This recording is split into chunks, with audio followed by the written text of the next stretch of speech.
You're watching the Top 6 Show, the original multi-club fan channel. Make sure you're following us now on Spotify and Apple Podcasts. The link is in the description below. Welcome back to the Football Terrace and the Top 6 Show. Hit the like button. Please make sure you're subscribing and you've turned on the notification buttons. Lots to delve into today as we look ahead of Spurs versus Fulham tonight. The champions, and some big Champions League games this week as well. And of course, we're going to review some of the big, contentious talking points from over the weekend as well, including that tumultuous game between Sheffield United and we're talking obviously about Chelsea versus Arsenal as well, and the fallout from that. We've got a brilliant panel for you with man like Deji here back in Tottenham. We've got Roms back on the Liverpool fan, Staffy here repping United. Have hope. I think he's repping Chelsea now. They're winning games again. He left Chelsea. He's probably back with Chelsea again now, knowing him. And of course, Rory and man like Dan Potts, both Arsenal fans doing their thing out here today. Don is joining us on the show a little later. Mo will be here later as well. So lots of people here, lots of opinions to jump and delve into and just speak about. And I actually wanted to start with a little bit of Tottenham, actually. And we'll talk about it a little bit backstage. Big game for you guys tonight. You can go top, be clear by a handful of points to continue your very good start to the season. Are you confident, or because I'm seeing a lot of rivals say Spurs are going to get Spursy very, very soon? Or are you comfortable you'll win tonight and maintain your position at the top of the league, Dej? You're on mute, bro. Sorry, Terry. Thank you. You know when rival fans are talking about you, you know you're doing something right. Do you get me? So the fact that we've got rival fans trying to predict what Spurs are doing, I would just be saying, stay in your lane, focus on your team, and let my club do what my club does. Now, honestly, look, Tottenham's been there before. I'll be honest with you. We've been there before. We've done this where we've been top of the league. We had the international break, and then we fell off a cliff. I think the last time we did it was either under Mourinho or Conte, one of them two, where the next few games we only picked up 7 points. So there's a little bit of nerves for me. It's not really about the opposition. I don't give a damn who we are playing. It's just the history of, at this stage, sometimes the will could fall off. However, if Tottenham pick up 3 points tonight, which is very, very possible, and we pick up 3 points on Friday, then it's legitly game on. I don't want to be hearing some dusty comments. It's only between Liverpool, Arsenal, and Man City this season. You got to be talking about title challenges, and you've got to include my club in that. Now, people will say it's premature, this and that, but the truth of the matter is Arsenal overachieved last season. And if we're saying that we're following in Arsenal's footsteps, not legitimately following them, but if Arsenal could come from fifth and now all of a sudden they're the big guns on, they're the title challengers, they're the legit challengers to City, then who's to say that Tottenham can't be surprising the whole league? Because let's be real, we were surprised by Arsenal and are doing something similar. So tonight is crucial. Tottenham pick up the 3 points tonight. Everybody needs to respect Spurs, sit up in their armchairs, and just maybe look at Tottenham different and say, maybe under this brother, he's got them in a certain way where they can actually do bits this season. If we lose, however, to Fulham, and then we pick up a draw against Crystal Palace, or we flop that, then you can say that maybe the first 8 games was a little bit of hot air. But even if it is hot air, remember, people, Postecoglou has only been in charge less than 4 months. Yeah, less time than Erik ten Hag, blatantly less time than Arteta, and slightly round about the same time as Chelsea's manager. And if that is the case, he's already overachieved and he's performed. So for me though, Terry, if you're asking me legitly, you know me, I'm a very opinionated brother. I think Spurs win today and we go top because we've been the best team in the country so far this season. And I know people are looking at me with their eyeballs and their eyeballs squinting, but I don't know why your eyeballs squint, because the last 2 months, the manager of the month has gone to my club. The last 2 the player of the month, guess what? Has gone to my club, and let it continue. We've been the best team. We're showing it, and tonight we're going to show it again. Slap up Fulham and do bits. The fact that Arsenal drew with them don't mean nothing to me. If Arsenal want to roll over and shake their bum violently for Fulham, they can knock themselves out. Do you get me? As for my club, I think they're legit this season. That's bloody right. Wait, hold on. Sorry, I've got to come in here real quick. Look, see, there's living in fantasy and there's living in reality. Chelsea, you can't. If we're living, wait, hold up, wait, relax. You have no UCLs. Relax. I've got UCL. I've got UCLs. Mute your mic. So, if we're living in fantasy, yeah, let's subscribe to Disney Plus and say Tottenham can do something if they win tonight and everything. That's Disney. But the football terrace is reality. In reality, nobody is taking Tottenham seriously as title challengers. Yes, you're overachieving. Yes, this is shocking. You are allergic to trophies. You have zero credit in the bank. So come back to me over half through the season. If it's still on top, maybe. I am not taking Tottenham seriously at all. It is still City's league to lose with Liverpool to challenge. Because Arsenal ain't never winning no league anytime soon because they messed up last season. This is either going to be City or Liverpool, and that is the reality. That's not my opinion. That's a scientific fact. So you have to just accept that. Try and get fifth. If you get fifth, it's good. First season post game, getting fifth or fourth is good. You are not in any title conversation. Stop it, bro. Come on, please stop it. Just to add on to what I've heard said, right? Even if you beat you will beat Fulham later on, and even if once you beat Palace away, it's away in it against Palace. That's tough, but the way you've been playing, I think Basuma will be back. You should get the job done there, but you at least need to get to the halfway stage. You at least. No disrespect to Spurs, you've had an amazing start. But I think as rivals, when you think about the title race, it is only 3 teams. We know what's going to happen with Spurs. There never will happen. I'm not dissing Andy's done an amazing job, but I think your aim this season, and I think what you're capable of doing, is comfortably getting maybe that 4th, 5th spot. But to be speaking about a title after 8 games. Just quickly, let me just do my quick rebuttal. Roms, you were there when I said last season that it would be easy to say that Liverpool and Man City will go for the title last season. You were there, and you reminded me when you came on my show and we talked about the fact that Liverpool was nowhere to be seen.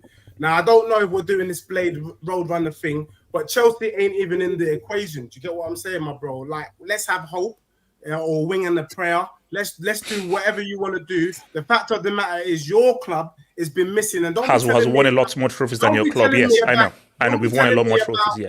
The history, don't be telling me about old movies. Do you get what I'm saying, my bro? The fact of the matter is you're nowhere to be seen. You did all right against Arsenal on the weekend. We appreciate you for that. But your club is dusty as well, bro. So let's keep it real. You have 0 trophies. The truth of the matter is Arsenal did something last season that nobody saw coming. So don't be telling me about UCLs and all sort of things. I don't really care. Arsenal did something out of the blue.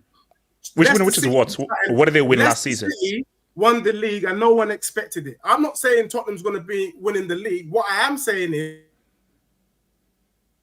challenging. If we're saying Arsenal's challenging and we're saying Liverpool's challenging, if Tottenham win tonight, you man need to say Tottenham's challenging. No. It's as simple as. I hear what you're saying there. Staffy, if Spurs win tonight, are they in a title race for you, as per what Deji's saying? I mean, Deji, no disrespect, bro, but like it's just like you just seem like you've never been in a title race, and it's showing because you're getting excited in what we're in October. I'm just looking at the calendar, October, and we're talking about title races. Like it's insane to me. And don't get me wrong, I've been a big advocate of what Spurs have been doing. You're on mute, and it's probably for the best right now because what you guys have been doing this season has been good. Don't get me wrong. I've been called a closet Spurs fan because I was defending you guys. I keep saying you guys deserve to be where you're at. Don't get me wrong. I'm on your side with a limit because I think you guys have been good. All these people discrediting you, saying you're not where you deserve to be, that you guys are, imposters, all that stuff. Hassam issuing, a rival with you guys on Twitter, and then he comes back and gaslights you guys and he's like, oh, why are you guys forcing a rivalry with me? When he's the one who's starting and all Liverpool friends are starting, you deserve to be where you are. Andrew's done a great job. The man of the player of the month that he's won, Son and I think it was Madison, both of them deserve it. Manager of the month twice in a row, they deserve it. You can only beat who's ahead of you. The stats say it. You guys have been great. All that is beautiful. But to be talking about title races because you beat Fulham today, if you're saying if we beat City today, You got to give us recognition that we're going to be in the title race. I'll be like, you know what? It's still premature, but I get it. You're beating the team that's won the league 3 times in a row. If you beat Arsenal today, I'm like, you know what? I get it. They went for the league last season, and now you're beating them, so you're putting yourself in there. But to be talking about beating Fulham on October the 23rd makes you a title contender. We're not even, we're not even 25% through the league yet. Not halfway, not nothing. No, 25% through the league, and we're talking about title contention. You guys haven't even went through your bad phase yet, because every manager comes in. Listen, you could have a honeymoon period in the beginning. I think Ange proved it's not just a honeymoon period. He proved that he is a good manager and he knows what he's doing and he's winning games. But there will be a period where you guys are going to start dropping points. And if you go through a period like that and you come out strong and you guys come out of that slump that everyone hits in the beginning of their tenure with a new team quick, then I'll be like, you know what, Deji, this is looking serious, because you lost 1 game, but then you bounce back right away. Or you know what, you lost 2 games and then you slapped someone right away and you guys are back to winning again. These are the moments that I'm going to start entertaining this thought. But I'm not talking about anyone being in the title race right now other than City, because number 1 is too early, and number 2, it's just the inexperience is there. There's so many factors, bro. Like, all respect, but I think it's crazy to be talking about this. Can I just quickly just make one quick point? Sorry, just a quick point, and then I'll keep my mouth shut. Last season, round about this time, I came out and said, you know what? Arsenal are top of the league, and could Arsenal do a Leicester City? Round about 8-9 games in, could Arsenal be Leicester in disguise, and could they go on to win the league or at least have a title challenge? Arsenal, after 8-9 games, was enough for us to determine that these men were going to be title challengers. And lo and behold, it was the last 7 games when these men flopped. I'm just saying, if after 9 games, Tottenham are top of the league, yeah, the wheels might fall off. That doesn't mean they're out of the title challenge, bro. That's all I'm saying. I'm not saying we're going on to win it, but we could be up there challenging as well. Arsenal did it. They took us to the last 7 games. I'm saying my club can do that, and I'm allowed to. Deji, how are you so confident? Go on. For me, right? Sorry, Don. For me, right? 8 games last season, Arsenal weren't in a title race. I appreciate the optimism, right? I get it, and I understand you want that more than anything. Trust me, I was the same as you, right?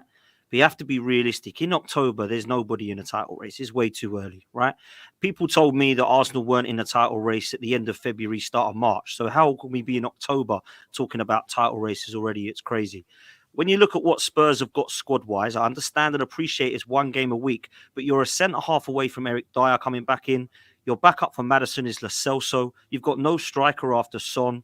These injuries will cane you, bro. And I understand that Maddison and Basuma have taken you to a new level. I've been a big fan of what Postecoglou's done. I think Van der Ven has been an unbelievably good signing. I actually think all of your signings have been hits. You deserve the praise. You deserve the credit. I get it. But for me, 8 games in, people were laughing at Arsenal fans saying we're in title races. So unfortunately, bro, with respect, people are going to do the same for you. And unfortunately, the way that, and this isn't even bantering, Tottenham have not provided any evidence that they can go and win something in my lifetime, pretty much, of a major honour. So unfortunately, you're never going to have that respect, bro. People are always going to doubt, it's Spursy. People are saying it already. But to say we win tonight and that's it, it's Fulham at home, bro. I expect you to beat them. You didn't beat them, though. Let's be real. You were exactly. And that was, and that's my point. That's my point to you. Well, not you. What do you mean you're not us? What do you mean you're not Arsenal? Well, not Arsenal. You had a chance to play Spurs this season with your squad. No one said Arsenal now. No one said Arsenal now are not going to contend for the league because they didn't beat Fulham. So why can you say we will contend? No, I'm not saying that they didn't, but they've had an opportunity. Arsenal had an opportunity. We played each other. So what you're saying then, Deji, is that you can go for a title and Arsenal can't because we lost to Fulham and we didn't beat. No, but Tottenham. I'm not saying Arsenal. No, I said we're both challenging, bro. You're there. Spurs are there. I'm saying if you're there, Liverpool are there, Man City are there, you need to put Tottenham. I don't think anybody is there, though. That's my point, bro. It's too early. Yeah, but I've seen bare Arsenal fans shaking their bum violently since you lot beat Man City. The title's yours. Deji, you know, if I beat Man City next week, I'm 3 points behind City. Am I going to put myself in a title race because I beat City and I'm 1 win behind them? That's why we're saying it's way too Great early. point, man. But Great what I'm point. trying to say, though, even though what you're saying is true and it was all factual, the truth of the matter is, at the end of the day, after 8 or 9 games, we could tell that this is a different Arsenal team to normal, true or false. And they proved it because they finished second in the end of the season. So even though you're saying it's too early to tell, maybe it was too early to tell if you were going to win the league, but the truth of the matter is Arsenal did bits last season. You finished second. So any kind of early hype around Arsenal last season was kind of proved. You finished in the top 2. Yeah, but no one knew that then, though. Like, no, because the whole point that we're saying is, when you look at a title in a season, 8 and 9 games, that is too small a sample size. A title begins to really take shape after you get halfway through the season, January, February. Because remember, this isn't a sprint, it's a marathon. Bro, I can't remember, I'm sure there was a season, maybe someone can fact check. There's a season where Ipswich were like second or third. Or there was a season where Aston Villa were like second or first in November, December. They ended up finishing off like 5th or 6th. So my thing, though, is because of what Arsenal did at the end of last season, we say, okay, they've got credit in the bank. So because they are yet unbeaten, Arsenal have that credit to say, okay, they can do something this season. Tottenham don't have enough credit in the bank for us to say, oh, after 8 or 9 games, they could do something. After week 19, after week 23, let's see where Tottenham are before we actually give a proper assessment. It is still way too early. It's way too early. So okay, fine. And you did say, bro, as well. If you beat Fulham tonight, take us seriously. If we don't, then fair play. So is it not a title race if you don't win tonight? I don't see where tonight is so important for Tottenham's title race. I don't get this. I'm just looking back at previous history. Tottenham at this stage where they've been top of the league, at this particular moment in time, after 8-9 games, that's when they flop. I'm saying if we can get that kind of hoodoo off our back, a bit like Arsenal beating City, it was a big deal. It's not enough to say Arsenal's going to win the league, but actually you beating City is a big deal in the grand scheme of things because you normally lose to them. This stage, there we can be saying to ourselves as Spurs fans, whoa, we've won, 9 games, we're top of the league, maybe 10. By Friday, we could be just clear 5 points. Yeah, but Deji, I hear all of that, and you're going to look at that as a Spurs fan about the hoodoos and that. Yeah, that's all nice and everything, yeah, but listen, if you miss out on Maddison, like Dan's already said, and Son gets injured, for example, now you're dependent on Richarlison. Now you're dependent on Lesotho, like he's already spoken about. It's the same situation Arsenal had last year, bro. Saliba got injured for a big part of the season. Do you know what I'm saying? And he was a big blow for them in that title race. So as much as I like your 11, bro, you've got some key players that if you lose out on them, bro, the drop off is too much. Do you know what I mean? So I think this energy that you've got right now. Listen, you're a Spurs fan. You're going to have that energy, right? This is your team. You've got that belief. But save it for later on in the season. It's a little too early for you to be moving the way you're moving, bro. That's what I've got to say about that. You know, but the best thing... I've been picking Spurs up this season. I like how you guys have been playing. The best thing you can do, honestly, and I say this from the experience of last season, is just let other fans talk about what they want to talk about. But by putting yourself in the title race and telling everyone that they need to... Like, you don't need other fans to tell you you're in a title race anyway. And if you convince yourself you're in a title race... everything gets more emotional. Like the final sort of 12 games of last season when Arsenal fans had all convinced themselves we were in a title race, every game gets emotional. And it's like, if you draw tonight, does that mean the title race is over and you all get massively disheartened by it? No. And if you win tonight and you all get massively the title race is on, like that emotional side of it, you don't need that in October because it is a long season if you start getting into that right now. No, I agree it's a long season, but what I'm trying to say, and we saw it with Chelsea last year, Chelsea had a bit of a dusty start and they finished the season dusty. I'm just saying you can get little glimpses of what the future might look like. We saw it with Arsenal and we saw it with Chelsea. So that's what I'm saying. I'm saying if Tottenham can get through this week with 6 points. And Deji, you know what you've got to do? Costa said, let us. He said to the Tottenham fans, if this is what you guys want, if this is how you guys are feeling, let them feel this. And Deji, what you've got to do out in this brother, he's got confidence in himself and what he does. Deji, as a fan base, yeah, you lot have got to apply pressure for Levy to invest and go again in January because Postecoglou, he was backed in the summer with like Maddison, and again, like I said, I've bigged up his talent ID. So it's not even like he needs 100 million to go splash out on like an Osimhen or someone like that. Even Tony, like I know you guys are probably going to be in there, but I don't think he goes Spurs, right?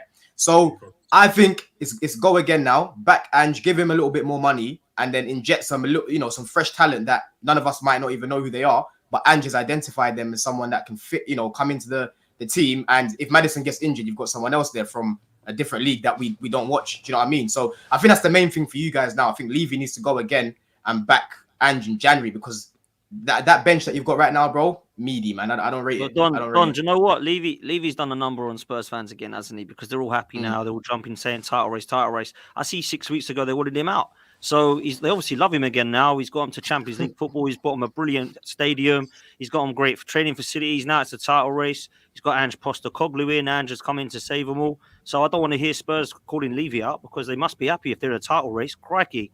I mean, in my lifetime, I've never seen Tottenham in a Champions League final, but I have under Levy. I've never seen him in a beautiful stadium. I have under Levy, but apparently he's the problem. They want him out. Now they're in a title race. So get behind him. Congratulations to Daniel Levy. That's all I'll say, man. You've done it again. Just to expand on Don's point, the reason why we're not seeing on title race as well is because not only it's too early, but just to expand is because you're not equipped. You're not equipped to win the league just yet.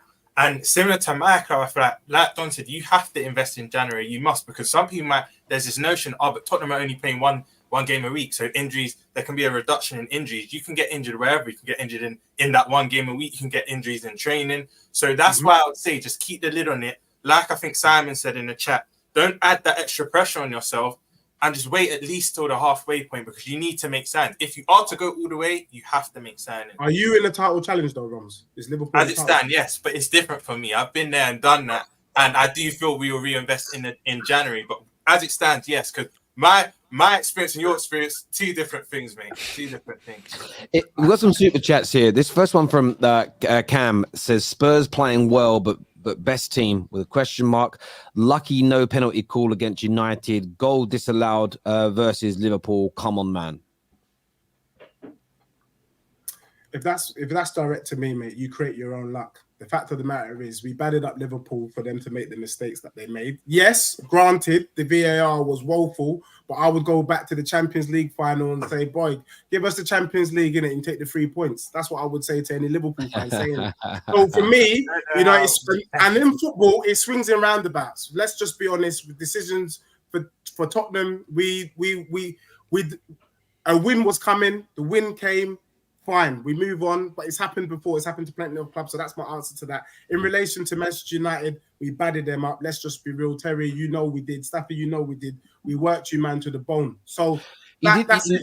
You should have been up 2-0 at least in the second half. You did in the first half. You should have been 2-0 down. You did take your chances. There was no refereeing decision there. You man didn't take your chances. I think that's the point of the super chat, though. There was definitely a handball, and we saw 4 penalties this weekend given for the exact same handball. Same exact one, but Staffy and Terry don't get it. I don't know what the point of the super chat is, saying you've been good, but there's some games that you've won where you've got the rub of the green from decisions. And if they'd have gone the other way, would that have made you a worse team? Maybe not. And yeah, I get where you're coming from. This here says scientific fact, bro. Explain your football science is what Leicester says. George here says at the moment the only team in the title race is City. That's from Guna George. That's not true. I think he just means the only team that he thinks are guaranteed to be in a title race. Marcy here says it's funny how Spurs don't realize their form is based on a new manager bounce. Spurs relax. There's always a revision. Revision to mean. We're all here for it. Is what so basically says you're going to go back to being Spursy. Is what I'm reading there.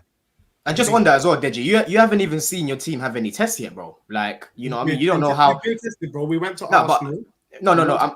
I get that. I get that aspect in terms of the opponents, but I'm saying you ain't been tested in a way where you've lost a game, and now you want to see how your team are going to bounce back. You ain't drawn a game, you know, and your team. Yeah, Staffy said it as well. So there's still a lot more to see, bro. That's why the sample size now is a bit mad.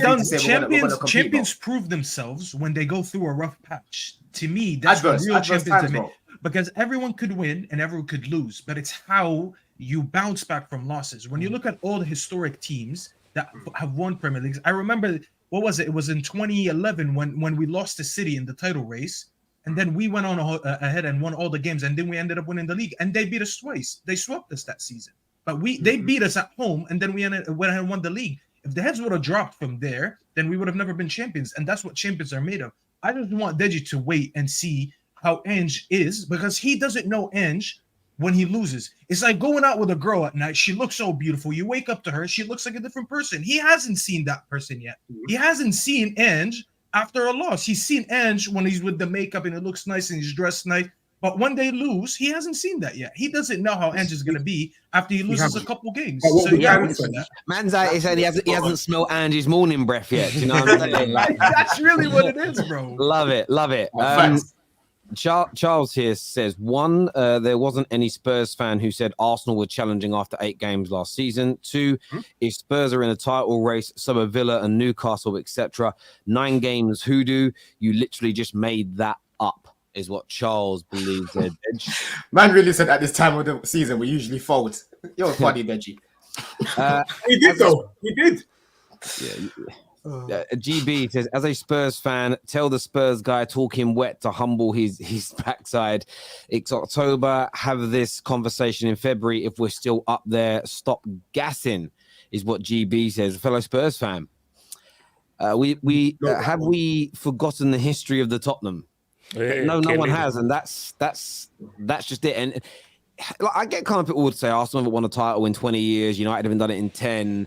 Chelsea now, was it 6 or 7 years, haven't won one in. But the club is still, like most generations at our clubs have still experienced it. There's millions of fans that know what it's like to get you over the line. For Spurs, legitimately, I don't even know if colour TV was invented the last time you guys won the league. I'm not even having a dig. Like what? I don't know if colour TV was in people's homes back then. It's. But you know what? What I hear what you're saying, but football's moved on. And sometimes when I read some of the statements in the chat, I get surprised. We got Brighton badding up teams right now. Who would have seen that coming? Do you get me? We got Newcastle doing bits without really spending too much money. We got Aston Villa under Emre, who Arsenal discarded like he was a dusty manager, doing bits. Bro, the game has moved on. The football's different. It's not so easy. It's not so black and white. If someone made a good point. Yeah. Is Newcastle in it? Yeah, maybe they are. Maybe Brighton is. Brighton could get Champions League football. Who would have seen that? Could you imagine that? A couple years ago. Yeah, Roms, you're nodding your head. But what happens if Brighton get Champions League this year? Brighton have that funny result in them. They'll always go 2 steps back, 2 steps forward, 3 steps back. For me, Brighton won't make top 4. I think the Villas and the Newcastles and the Brightons would have the same challenge leveled against them as Spurs are receiving. That they haven't won one. The club hasn't for many, many years. In Brighton's case, they never even won a trophy. It's handling the pressure of these situations. There's a reason why Real Madrid fans don't panic when losing in Champions League quarterfinals and semifinals, because as a fan base in that stadium, they have been there and done it and worn the t-shirt. How they react. There's the famous game I remember during lockdown where Liverpool got beat 7-2 by Villa. My belief in that game was if there was fans, when it went 2-1, they were 2-0 up, and then Liverpool got a goal back at 2-1. My personal opinion, if there was fans, Liverpool would have gone on to win, because the nervous energy would have taken over that fan base, and it would have changed the course of that match. There's a lot of weird results. It was the first time ever that there was more away wins than home wins in the Premier League, because the fans were gone. So again, fan bases that have been through things and understand it, there's a difference. City fans right now are the most relaxed all the time because they know. And just on the colour TV thing, Spurs last won the league in 1961, and colour TV was launched in 1967. So legitimately, colour TV wasn't around. And there's probably some youngsters watching not realising this. Yeah, like colour TV used to be in black and white, and it wasn't HD. So that's a good point you make about the fans as well, Terry. Because if you remember, West Ham were ripping it up, bro, when they had no fans in there. Then the season after, they fell off again when the fans came back. That's when Terry started watching United better. Wait, Don, didn't even one of their players say, when they had a good run, I can't remember which West Ham player said it, but it's almost... I think it was Antonio, when they had fans, they were getting bad results. And he kind of said, you know what? I think the fans out of the ground, I know they're a big part of football, but we feel a bit less pressure. We were able to play our football a bit more. So that's a great point. I actually remember that spell for West Ham. And it's always like that. Listen, you think about, you're all gentlemen on here. You've all probably at some point in your life walked up to a worldie in a bar to have a chat with her. Now, you might chat to someone who's just as good looking when you're at work and it's just you two, or somewhere where it's just you two. If you've got all your mates watching you, what's going to happen? You're far more nervous. If it doesn't go your way, you know you're getting bantered. There's always pressure with a crowd. Do you know what I'm saying? Anyway, Aya here says, I told my Arsenal fans before both Chelsea and Spurs game. We'll come back to the Arsenal stuff when we're talking about it later, mate. This reminds me of Everton, top of the Premier League under Carlo Ancelotti with Rodriguez and Alan balling. But we knew and full just stopped Spurs from factually winning a trophy. Fulham just. Yeah, sorry, there we go. Thank you, Blaze. I love the jealousy in Falcon and Stevie Wonder's eyes. See, I know Stevie Wonder. I guess it's talking about Havel because he's got glasses on. Yeah, but what the hell is Falcon? Who's Falcon? Yeah, man, come on, bro. Are we saying someone? Maybe Staffy. I don't know. I don't know. Yeah, I don't get the Falcon bit. I'm trying to think. Who is Falcon? Is that not an Avenger? Well, there's an Avenger. Harry, that's exactly This makes no sense. Superchat makes no sense. Oh, hang on. No, I think he's talking about you, Don, because a few people said before you look like what's his name, who plays Falcon. Anthony Mackie. No, I just looked at Anthony Mackie. That's what it is. I get it. Oh wow! That's jealous. I've been bigging up Spurs, bro. I was defending Andrew Summer. Don, you said that was me. How is that me? In fairness, he's not Falcon. You look like you're Captain America now. He's Yeah, Captain I know, America now. For me, though, he'll always be. He'll never be Falcon to me. He's always gonna. What was his name? Clarence. 8 Mile, innit? Clarence. He's always gonna be Clarence. From 8 Mile for me. But I there get we Anthony go. Mackie, Musa Diaby. I get it all, man. I've heard it all, man. Musa Diaby. Oh. I get that one as well. It's great. The funniest one that actually comes out a lot of the moment is a lot of people say that Staffy looks like Theodore from the Chipmunks. A lot of people tell me that. I've only gotten that here. The football terrace community is different, you know, but it is what it is. Funny, man. Yeah, there we go. Viewers, please make sure like buttons have been hit and that you are subscribing to the show as well. We are going to take a look at the Champions League previews a little bit later on the show and get everybody's thoughts and feelings ahead of that. But in terms of score predictions for tonight, anyone see Fulham pulling off a bit of a shock result, a draw or a win, or is this got Spurs victory written all over it? Yeah, Tottenham win 1-0. Tottenham 1-0. Yeah, man. Tottenham will be in the title race by the end of tonight, man. 100. Respect to the panel. Respect to the panel. I love Deji. Honestly, Deji's great. I love it. Viewers, let us know your thoughts and your score predictions in the comment section below. Now, there was contentious stuff in the Arsenal Chelsea game, which we'll get onto. Liverpool won at the weekend, though, and there was more. I wouldn't call it VAR controversy because the VAR can't get involved with 2 yellows, but it was more refereeing controversy where Konate wasn't sent off for another yellow card. From your point of view, Roms, as a Liverpool fan, do you think Everton were hard done by? Was it another decision that you think has damaged the team? Look, I'm going to be completely honest, right? I'll say first and foremost, it was a yellow.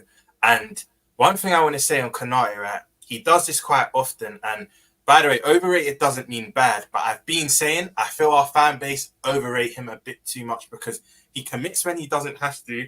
He's a bit rash. Sometimes when we play a player on side, we have to then rely on Alisson to pull out an amazing one-on-one save. It's normally him who's not in synchronization with the rest of the other back four. I just feel with Konate now, I know centre-backs tend to peak a bit later, but he needs to iron these things out of his game. He has to, because the 2 yellows he got, he did not have to commit them fouls. There was cover behind him. And I know if I'm on the receiving end and let's say Salah or Diaz or Nunes are on the counter and a player obstructs them and he's already on the yellow, I'm going to want them sent off. And a big indicator was the minute Konate was let off, Klopp subbed him. That was the biggest indicator. Klopp even said, you know what, we got lucky. Come out at the end of the game and he admitted we got away with one there. And I do feel, and I was saying to Don, I was watching the game with Don, if Konate does go off, a lot of Liverpool fans disagree with me. I think that game ends 0-0. Yes, we had a lot of the ball, but we weren't creating enough clear-cut chances for me. You had Harvey Elliott. Him and Nunes were amazing once they came on, by the way. I'm not Elliott's biggest fan, but I will say he is playing excellent this season. And I think that's his role. There's certain players, and I don't know if you agree, Staffy and Terry, I'm a big fan of Garnacho, but I feel like when he starts, he doesn't impact the game. When he's introduced, he impacts the game. And I think that's 100%. Elliot's got us. Certain players have their roles, and I think he should be used as an impact player. But we were shooting from distance. Even with an extra man, we were shooting from distance. We weren't creating clear-cut chances. But I said to Don, the minute Diaz won the penalty for us, we'll either win this 2 or 3-0. I knew the floodgates would kind of open, but Everton then brought on Beto, and I can't remember who else they brought on to kind of stretch the game, but Kroc countered that with his substitutions. But I actually want to speak on Ashley Young as well, because some people might say his second yellow was soft,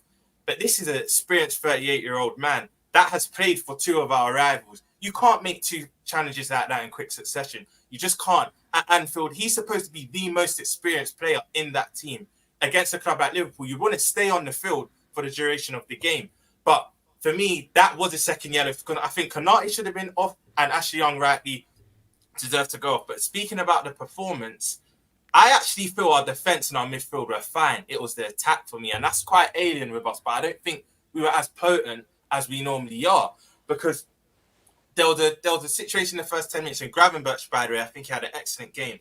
But we had a passage of play where Gravenberch played it straight into Salah, and he's kind of scuffed that. I think we scored then. That puts us in good stead for the rest of the game. But I just felt like we were keeping the ball side to side, but we weren't really penetrating Everton too much. And there's a bit of credit for Sean Dyche, because I feel like he implemented a game plan, and they actually stuck to it. I think Everton didn't play as bad as what some of our fans think, because some of our fans think if Konate was to get sent off, we still would have won that game. I'm sorry, I reckon we would have bombarded them, but we still wouldn't have found a breakthrough. But I want to big up a few players. Gravenberch being one of them, Núñez and Harvey Elliott, and McAllister. And the reason why I want to big up McAllister is because he's come through a lot of criticism from our own fan base of recent. But I watched the game back again, and he's had probably, if not his best performance this season. I think he was excellent in that 6 role. Simicast as well. I said, look, he's now come in. You signed that new deal. You need to stand up and be counted for, because you need to now show your relish in this challenge, because we have no one else in that left back position, and he showed up as well. But at the end of the day, the inevitable did happen. Whether you think it's fair or not, we did beat Everton. I mean, you're speaking about fans, Terry, that season with Aston Villa when we lost. I think with fans, they haven't beat us since 1999 with Kevin Campbell. So we always do beat this Everton team. But I just feel our attack wasn't as potent as it normally is. But at the end of the day, we got the job done. We kept the pace with City and Arsenal. And that is all that matters at this stage. I think our next 3, I know football's not paid on paper, but we should be getting 9 points out of 9. Honestly, I think it's Forest, Luton, and Brentford, I believe. Then international break, then we have City. So we should be putting so much pressure on Arsenal, City, and yes, Deji, I'll just include you for this one, and Spurs. I'm happy with the result. I think the performance could have been more better, but overall, we've got 3 points. That's all that matters. I mean, I think what else just to add is that I've spoken to many Liverpool fans, and they've said that the reason why they wouldn't win the league this season is because of the defense. The defense is not really as strong as it was. And also, when you look at how Pickford pretty much sniped Van Dijk, ever since that sniping from Pickford on Van Dijk has not really been the same. But I think what may actually happen is the defensive midfield may actually be fine. But because they don't have a Sadio Mane, and so much pressure is going to be put on Salah, who's also going to be missing in AFCON in January, that might be the reason. Because let's be real, Liverpool won that 99-point season. Van Dijk was amazing. The team was amazing. Salah was amazing. Sadio Mane's goals won the most points for Liverpool that season. Diaz is amazing. Darwin Núñez doesn't have a first touch and he plays like a truck driver, but he's pretty good. He's getting better. But I think that if you have the truck driver in Darwin Núñez and Luis Diaz there, do they have that kind of clutch gene, that giddy gene that Mane has? I don't think so. So I think what they're missing is that Sadio Mane season where you're going to come clutch, key, step up, because it can't all rely on Salah. So can Núñez, Diaz, and other guys step up? I don't know. So I hear what you're saying, Harpo, but when you look at it in context, Salah will only miss, I think, 3 or 4, maybe 3 league games. I think FA Cup, you have 2 fixtures in the FA Cup within January as well. I don't think it will be that detrimental to us. I feel like Diaz, Núñez, Diaz, Núñez, Jota, and Gakpo, I think that quartet is enough to get us by in that January period. I can't remember the fixtures we have. I do believe I have 1 or 2 tricky fixtures, but I feel like that will be enough. If Salah was to come back injured now, then that opens up a whole can of worms. But I disagree. I still think our defense can be our Achilles heel, because a Konate or Van Dijk injury away from a Gomez or Matip coming in, which I'm not in big favour of. Yes, they've been great servants. They've won everything, but they're not good enough for me to push all the way to the end of the season. But I do agree with you. I do feel it's going to add pressure onto our quartet, but I think we'll be fine in January. I think Salah will come back. And then as long as we invest into the squad as well, I think we'll be fine till the end of the season. We'll go right to the wire.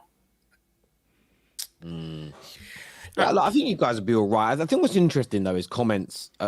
It's one of these things. Refereeing decisions are dominating games at the minute, and rightfully so. And this is facts from Roms, but 10 men Liverpool still beat Everton or Neverton. The thing is, I've seen even on Twitter when I sort of tweeted out that I'm expecting now to see a lot of Liverpool fans not stand up for Everton, but come out and say it's wrong. I was very surprised to not see Good Morning Britain talking about that decision this time around and everything else. But I actually had so many Liverpool fans message me and just say, but Everton wouldn't have won anyway, so why does it matter? And this is the problem when it comes to these refereeing decisions. It's the results shouldn't matter. It shouldn't. Everton should still have complained about that if they went on to win, because we need these refereeing decisions to get better. Liverpool, look, we're the better team overall. I don't think anybody would say they didn't deserve to win. But the problem you have is when it isn't a level playing field. And you're right, Ashley Young had to be sent off. 110%. It was there. But for Konate not to get the same, essentially the same red card for 2 yellows, it could have been a different outcome. And we'll never know now because we were robbed of that by the referees not following. And I think the most sickening part about it, and I did say this on Saturday, and I meant it's another dark day for football, is Howard Webb, during the international break, said that the referee made a conscious decision in City versus Arsenal to not send Kovacic off for 2 yellows because he didn't want to have a negative impact upon the game. First game back, 2 yellow card offences from Ashley Young because it's not perceived as big or as a pivotal game in the league title race. They go, yeah, we'll do that then, and then we'll send you off, which again ruins the integrity of the game straight away in its entirety. But then for 30, 40 minutes later, to not then level it up by sending Konate off, for me, it's, again, this is not a dig at Liverpool. Liverpool have not cheated. Liverpool have done nothing wrong. And I said the same thing when they got cheated against Spurs. But it just sours the game for me because it becomes the focus again because of the inconsistencies from the referees. And that is a little harsh on Liverpool, and I understand that. But this needs, my biggest problem is I saw there was nowhere near as much energy for that situation as there was the Spurs Liverpool one. And yes, you could argue they actually followed the protocol. This is not following the rules as far as I'm concerned. But yeah, maybe we should have a replay, Terry. No, I mean replay should never really happen. Heat of the moment. No, I know you are. But I've heard people call Liverpool fans out for that, and it's like, well, you can't. Otherwise, you're never going to finish the season because there's always going to be reasons.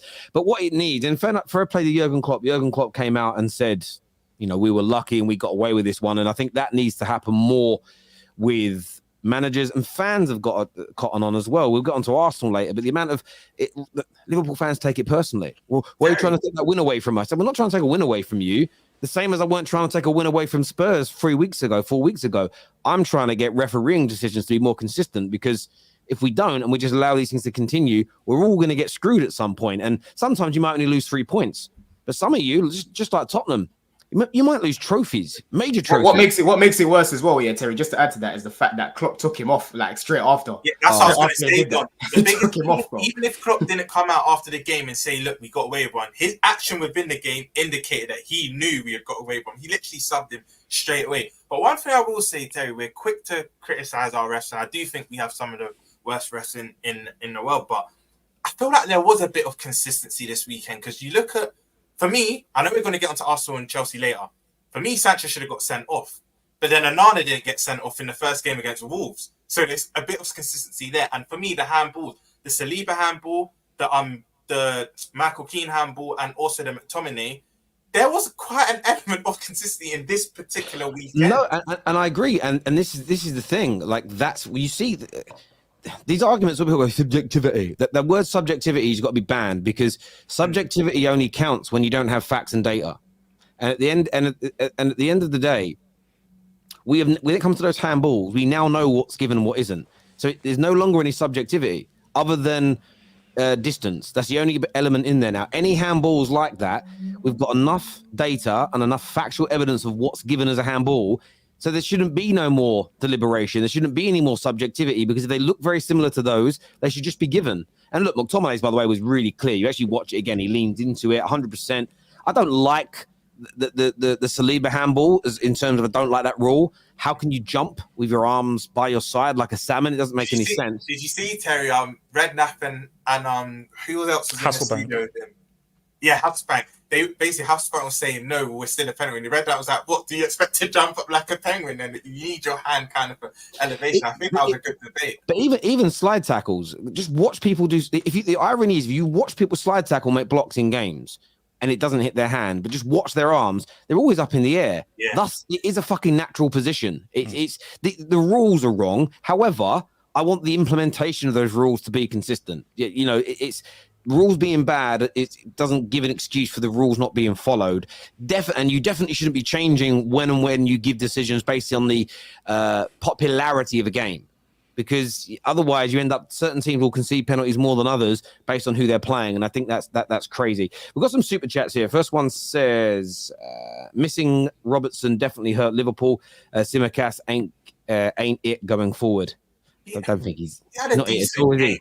I think it will hurt us long term, but this game in isolation, he had a decent game. Can't take these Spurs Chelsea fans seriously. Imagine waking up knowing you support either or. On another side note, Don looks like them alien worms from Men in Black. That's a bit harsh. Wait, who is this loser? What's it called? Aaron. Get the hell out of here, man. Thanks for the super chat, my bro, man. Yeah, I don't even get that one. IBO, what does that mean? Ibo. We call him Ibo. Right. He's my guy, but he is to learn from stop rushing into tackles, just remain calm, and big up Darwin in the Premier League, 1.44 GA per 90 minutes. But I just want to throw a stat into that. I'm not really a stats guy, but Darwin has assisted 8 goals. He's had 8 assists this season at all competitions, and they've all been to Salah. I would say after Alvarez and Haaland, that's probably the most dangerous duo. And you could chuck Madison and Son into it. Don't do that. Don't do that. They all have hope. The proof's in don't do that. This season, it's one of the most dangerous duos, man. I hear you on that. Is that another Liverpool hating Liverpool fan? Saying I'm giving us praise. I hear you on that. Viewers, make sure like buttons have been smashed. Make sure you're subscribing to the Terrace. Boys, it was a big game Saturday. It was a big game. Arsenal versus Chelsea. Don, I'll go to you first, because you guys played very well for 75 minutes, 2-0 lead, didn't quite get the victory. And I've seen a mixture of feelings from Chelsea fans, some proud and excited of what's to come. Others, for instance, Carefree Lewis, absolutely fuming that the team threw it away and unhappy with essentially how you played in the entirety. Where do you stand on this game, mate? Yeah. I feel it feels like a loss. Even now, it still feels like a loss. I was at the game with Lewis. You know what I'm saying? I saw Lewis doing his fan cam, big him up. But, bro, it feels like a loss, man. I think we were the better team, you know. The game plan that Poch put out, it worked. It was perfect. We pressed them off the park. You know, the atmosphere at the bridge was rocking as well. And Arsenal literally couldn't put 2 passes together. I think we rattled them at the beginning. Even if you look at guys like Saliba, he looked a little bit shaky. Gabriel didn't, seem himself. Declan Rice within the first 5 minutes, giving a back pass away. Jorginho looked uncomfortable pretty much all game. So I think the game plan was perfect, Terry. It worked, you know what I mean? And was beating them comfortably as well. Arsenal fans will say, "Oh, we had majority of the ball," but they weren't doing anything with it. You know, for the time that they had that ball, I never felt that they were going to create any threat. Saka, he was locked up by Cucurella majority of that game. Martinelli as well, he was locked up by Gusto. For me, Gusto would have been man of the match if it wasn't for that mistake that he caused there for the second goal. Right, you should have a little bit more awareness. But overall, he had Martinelli locked up. Do you know what I'm saying? And in a stupid brain fart moment from Sanchez, just completely flipped the game. Because I was sitting next to a guy, I said, listen, it's not looking good now. Arsenal are looking like they're going to score. Do you know what I'm saying? He was like, oh, no, it'll be all right. I said, nah, man, the momentum's completely swung here. And then they go and do that, Saka over world-class assists. So for me, it feels like a loss because I wanted to win this game. And I predicted that we were going to beat Arsenal 2-1 as well. Do you know what I'm saying? When a lot of these Arsenal fans were being, coming on here arrogant, Rory, you being one of them. You know, the other day I was listening to the Terrace, obviously, when who was it? I think his name's Alex. When he came on, I listened to what he said. He literally said the midfield of Caicedo, Gallagher, and Enzo is better than any pairing that you can put up right now, because we've literally seen evidence of that midfield working for us and being effective for us. But the first thing that you lot did was look at football on paper. We know Gallagher's not as good as these guys, but off the ball, like I've been saying, he's a bully. He's a big bully off the ball. Do you know what I'm saying? And he was going to be effective for us in that midfield, and he helped us play the way that we were playing. Him and Palmer were very good for us in that game. Do you know what I mean? And I don't really rate Gallagher on the ball. You've heard me criticizing him, Terry, on the ball. I want him to improve, and if he carries on improving, I'm here to be proven wrong. Do you know what I mean? But off the ball, I can't fault him because he works hard and he presses. Do you know what I'm saying? So for me, Rory, you got to take that. You got to take that L there because you were wrong about that. We bossed you in the midfield, and we should have won this game. You know, and if it wasn't for that stupid mistake, we'd be sitting here talking about a Chelsea win. You know, so how I look at it right now, there's a lot of positives to take from it. You know, I think one thing about Arsenal fans is I know you guys have leveled up. I know you're good, but I've been speaking about it all season. You haven't been convincing. Your best winners come up against a Bournemouth team that are rubbish, right? And every team, every single person here should be beating them. People in the chat are going to say, oh, well, Chelsea drew against them. I know we drew against them, but we should have battered them. Within the first 10, 15 minutes, we should have been at least 3-0 up against Bournemouth. But overall, Arsenal aren't building up better than Chelsea right now. The stats prove it as well, and the eye test. They're lacking the fluidity right now. Do you know what I mean? It's just that they've been taking their chances a little bit more than Chelsea have. That's the main difference with Arsenal right now. So Arsenal, you're not this team that you think you are. You've still got a lot of growing to do in the season. I think you've got good players, but you overrate your team a lot. And what Arsenal fans do as well, Terry, they like to dismiss the quality that other teams have. You know, I had people talking crazy like we've still got Jorginho and Kovacic in the midfield. I warned them about Caicedo and what he was going to do in that game. It wasn't his best game, to be honest, but he was stopping that ball from going to Jesus a lot. If you realize in that game, Jesus hardly did anything. And Caicedo was the reason for that because he was screening that midfield. Do you know what I'm saying? So for me, I'm still annoyed even now thinking about the result. We should have won that game, but we move from this. We move from this because we've got tough games coming up. So we move from this, man. I think Arsenal fans need to humble themselves a little bit more. You're not the team that you think you are. You're really not. You done? You want to go next, Rory? Yeah, Rory. Yeah, you can go, Rory. Yeah, look, I was vocal on here before the game, and things didn't go the way I thought they were going to go. The midfield argument, I think, is questionable because I would never have put Jorginho in the midfield, and I thought he was quite a big weakness that game. Don't know why Partey didn't play. I think it would have been a different game if he did. But I give massive credit to Chelsea. I thought Poch lined them up very, very well. I thought especially, I thought the big factor in the game was that we couldn't really build up in the way that we normally do. Like, it took us until, the 70-odd minute to get a shot on target. And a big factor of that, I thought, was actually Conor Gallagher kind of moving to further forwards than Mudryk when they were out of possession and kind of playing in that left forward role. And then Mudryk going between Ben White and Saka further deeper. And it massively neutralised that right-hand side. Ødegaard, Ben White, Saka. That triangle is normally so good. It wasn't, and credit to Chelsea for that, credit to Poch for that. I actually thought taking Mudryk off as early as he did ended up being quite costly. If you look at where our second goal came from, down that side, where Saka got a bit of space that he hadn't had for the rest of the game. So, fair play to Chelsea. I do think saying, if it hadn't been for a mistake, you'd have won the game. That's like saying, well, if it hadn't been for a questionable penalty and a fluky cross, it would have been Arsenal would have won. Like there's lots of ifs and buts and maybes. Ultimately, not really. We were more threatening than you on the wings. We were beating your fullbacks. You couldn't beat our fullbacks, bro. You couldn't. And up, like I said, up until that stupid mistake, you weren't creating nothing. I was at the game, bro, and I was talking to the people around me, right? And we didn't feel that Arsenal were going to do anything. We had the game. We were controlling the game. You had the ball, but we literally had our shape was perfect. It's been spot on. And that's one thing. And that's one thing. I know we didn't win the game, but I'm talking about Rory saying, "Oh, you don't know if that would have happened." But I'm saying that our game plan was working, bro. We were defending very well. But I didn't think that Arsenal were particularly out of control either. I thought that it was kind of a game that I thought it would be in terms of neither team was creating much. Other than Palmer's shot that went just wide, you were 2-0 up, having effectively had a cross that was going to come to nothing, but you get a handball penalty out of it, and a cross that ended up going in directly. It was a fluke. Like, outside of Cole Palmer's shot that went just wide, neither team created really anything. How is it a fluke? I mean, if you put the ball in a dangerous area, anything like that can happen. You scored a similar goal against All right. It wasn't a fluke, then. It wasn't a fluke. if you buy your own luck. Saka did the same thing to us a few seasons ago when he lobbed Kepa. You buy your own luck. If you whip the ball in into a dangerous area, no, come on, Don. Modric, with all due respect, it was a fluke. I'm happy, I'll take it, but he didn't. That is a Raya mistake. That's a Raya mistake. Let's keep it real. I'm not saying he meant it. All I'm saying is if you whip it into the area, in a dangerous area like that, right, with that sort of technique, anything like that can happen. No, come on, don't do that. Don't do that. No. Don't do that. It was Modric tried to cross it. He misjudged the cross, and it ended up actually just going over because that was all Raya.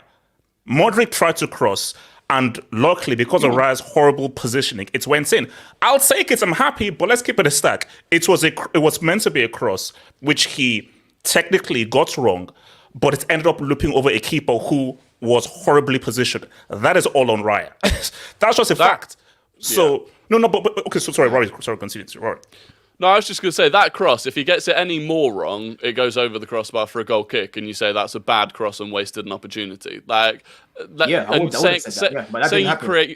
one cross that ends up looping in. Like, I'm sure when Saka did it to Chelsea, you weren't saying that Arsenal deserved it and that it was, deserved for a great cross. So I'm being honest. I'm being fair, I think. I'm saying Chelsea were better than Arsenal. We didn't deserve a win, certainly, out of the game. Poch got a lot of things right. The midfield was very good. I'll tell you everything you want to hear, but let's not pretend that Chelsea absolutely dominated the game, were creating loads of chances, because they weren't, factually. You know what? Do you know what I think? Just before you go Can I just real quick from Mario?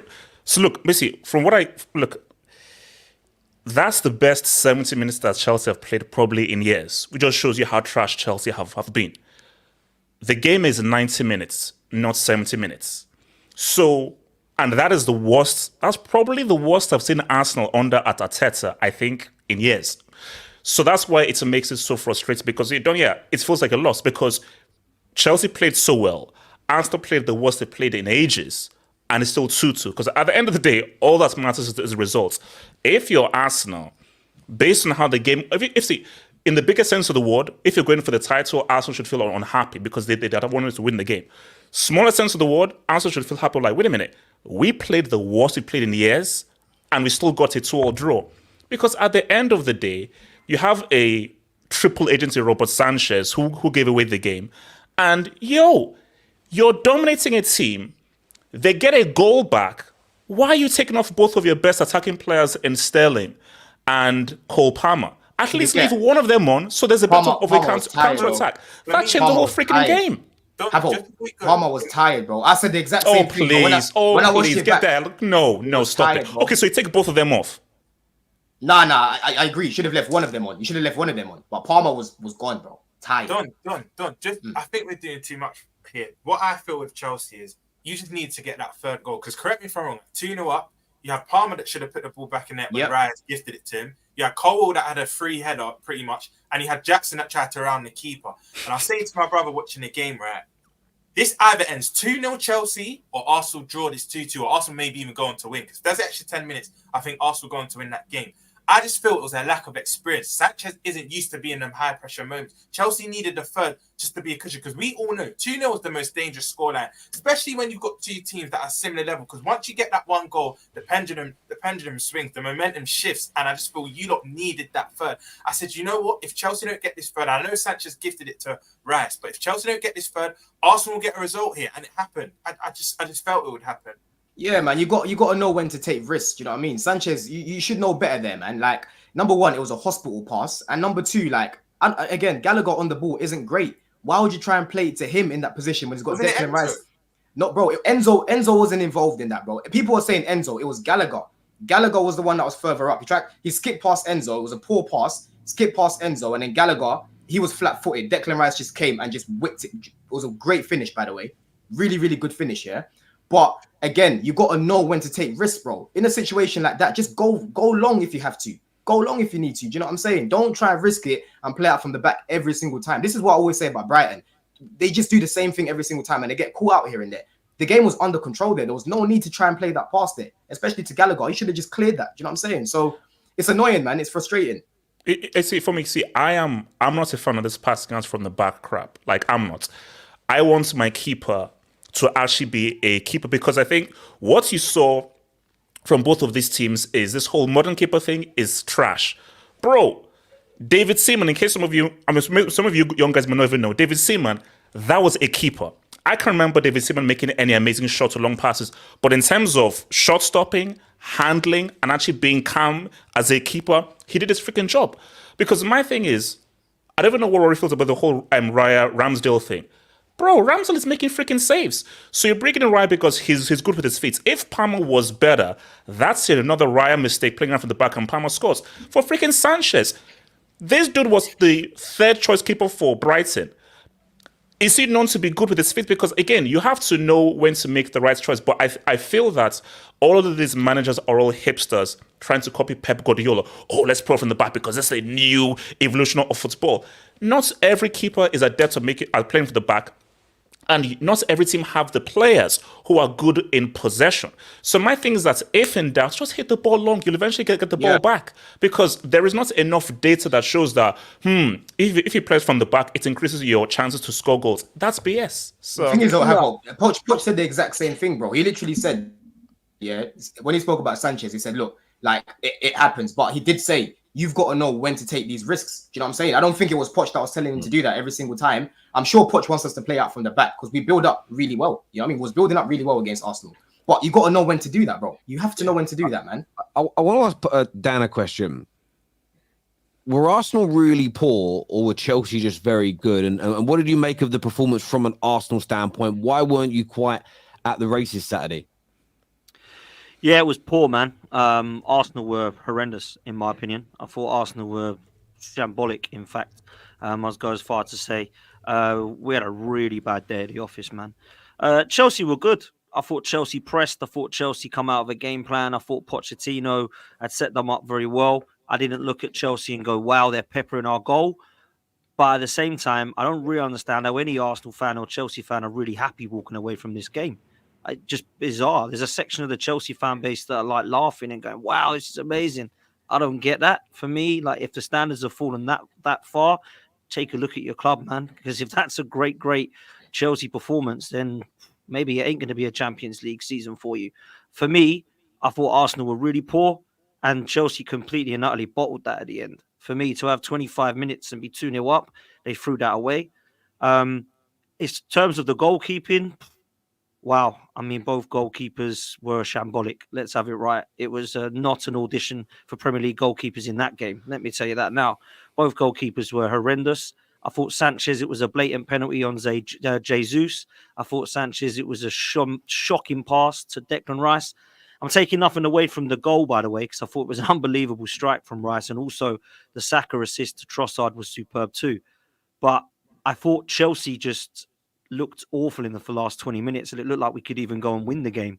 And I think they just run out of puff. I think the amount of pressing and the amount of pressure that they put on us through most of the game got to them. I don't understand Poch's substitutions. It made no sense to me, taking Mudryk and Sterling off. They were causing no end of problems for us, in my opinion. But I have to look at the Arsenal performance, and I have to look at individuals, and I have to look at Mikel Arteta. I don't understand the game plan. I don't understand why we are lacking fluidity at the moment. We haven't actually played well all season. And it's a positive because we're actually up there and we ain't even played well yet.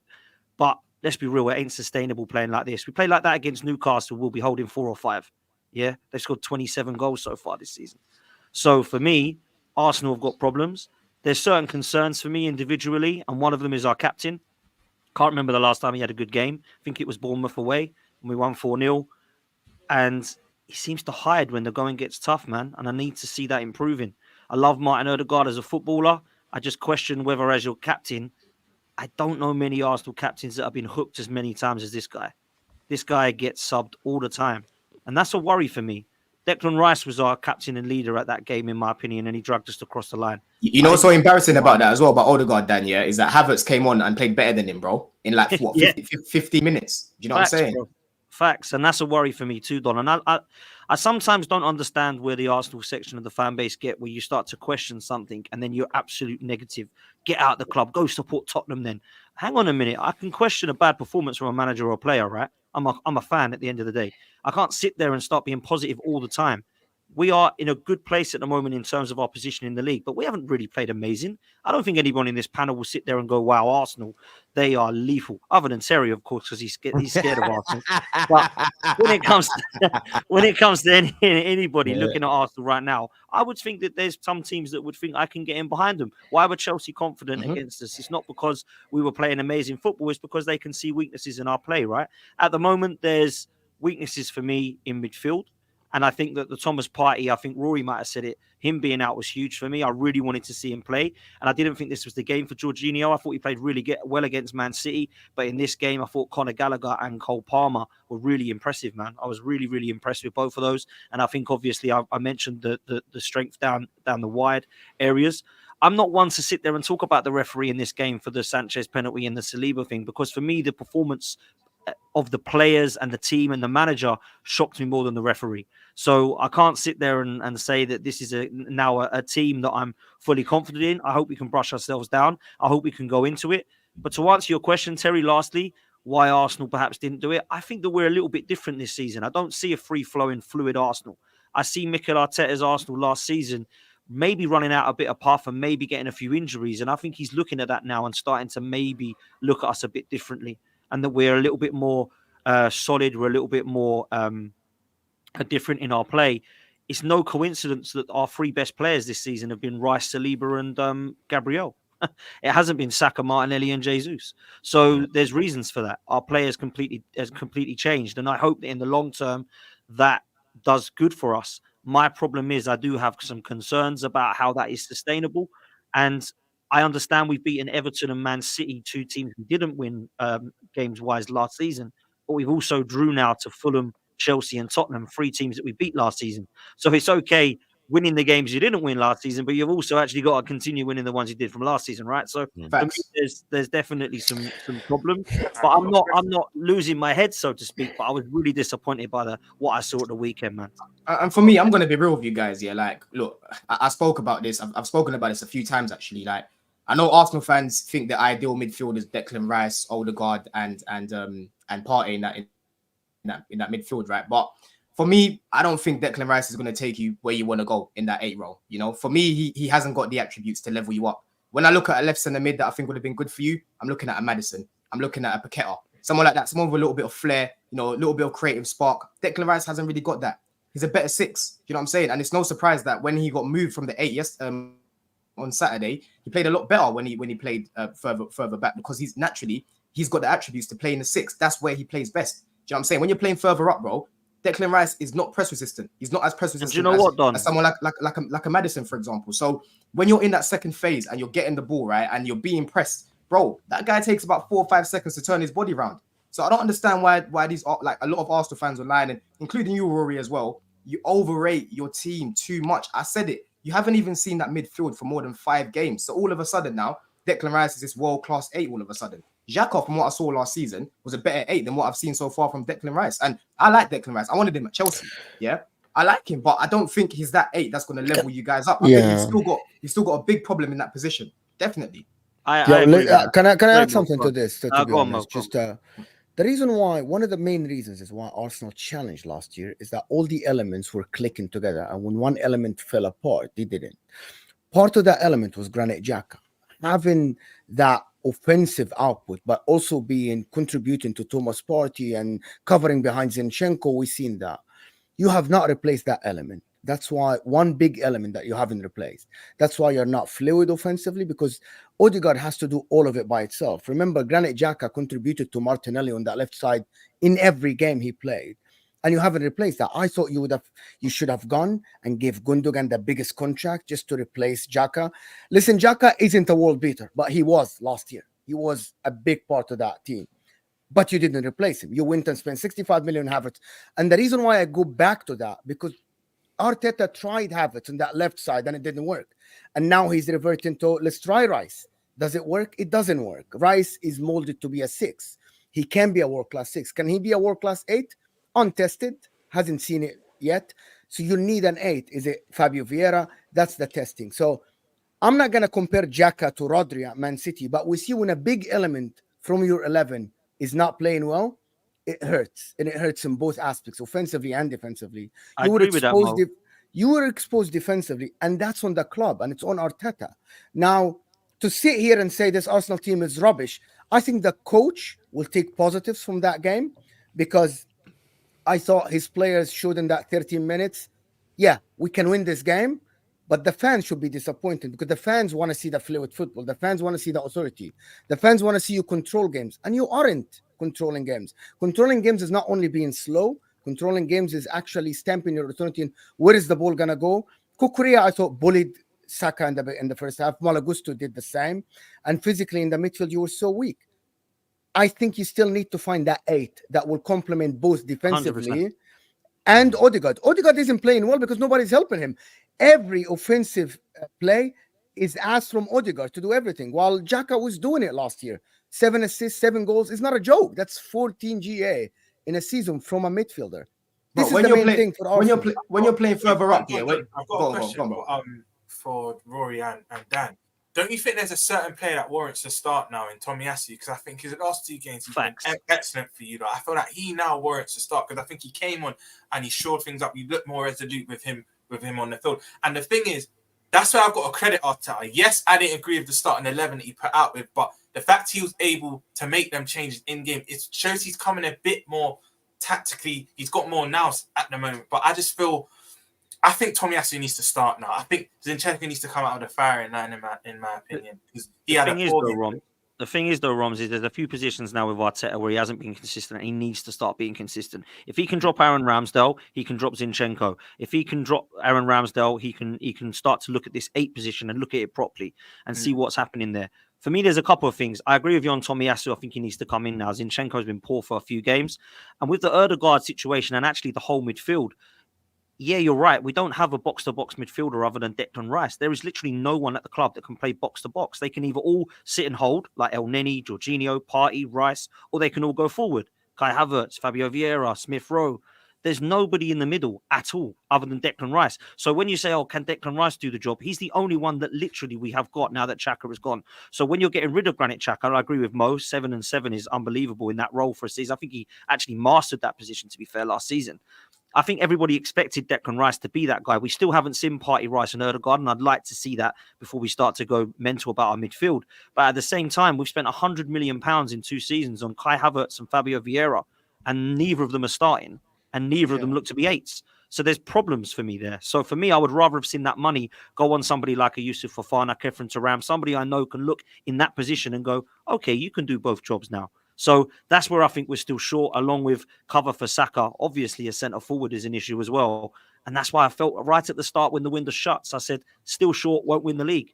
But I'm toxic when I say that, apparently. So that's the way I am, man. So look, Daniel, that's a fair enough point. And for you, you don't think it's going to be sustainable. Now, Rory, let me ask you, bro. Do you think these sort of performances are sustainable?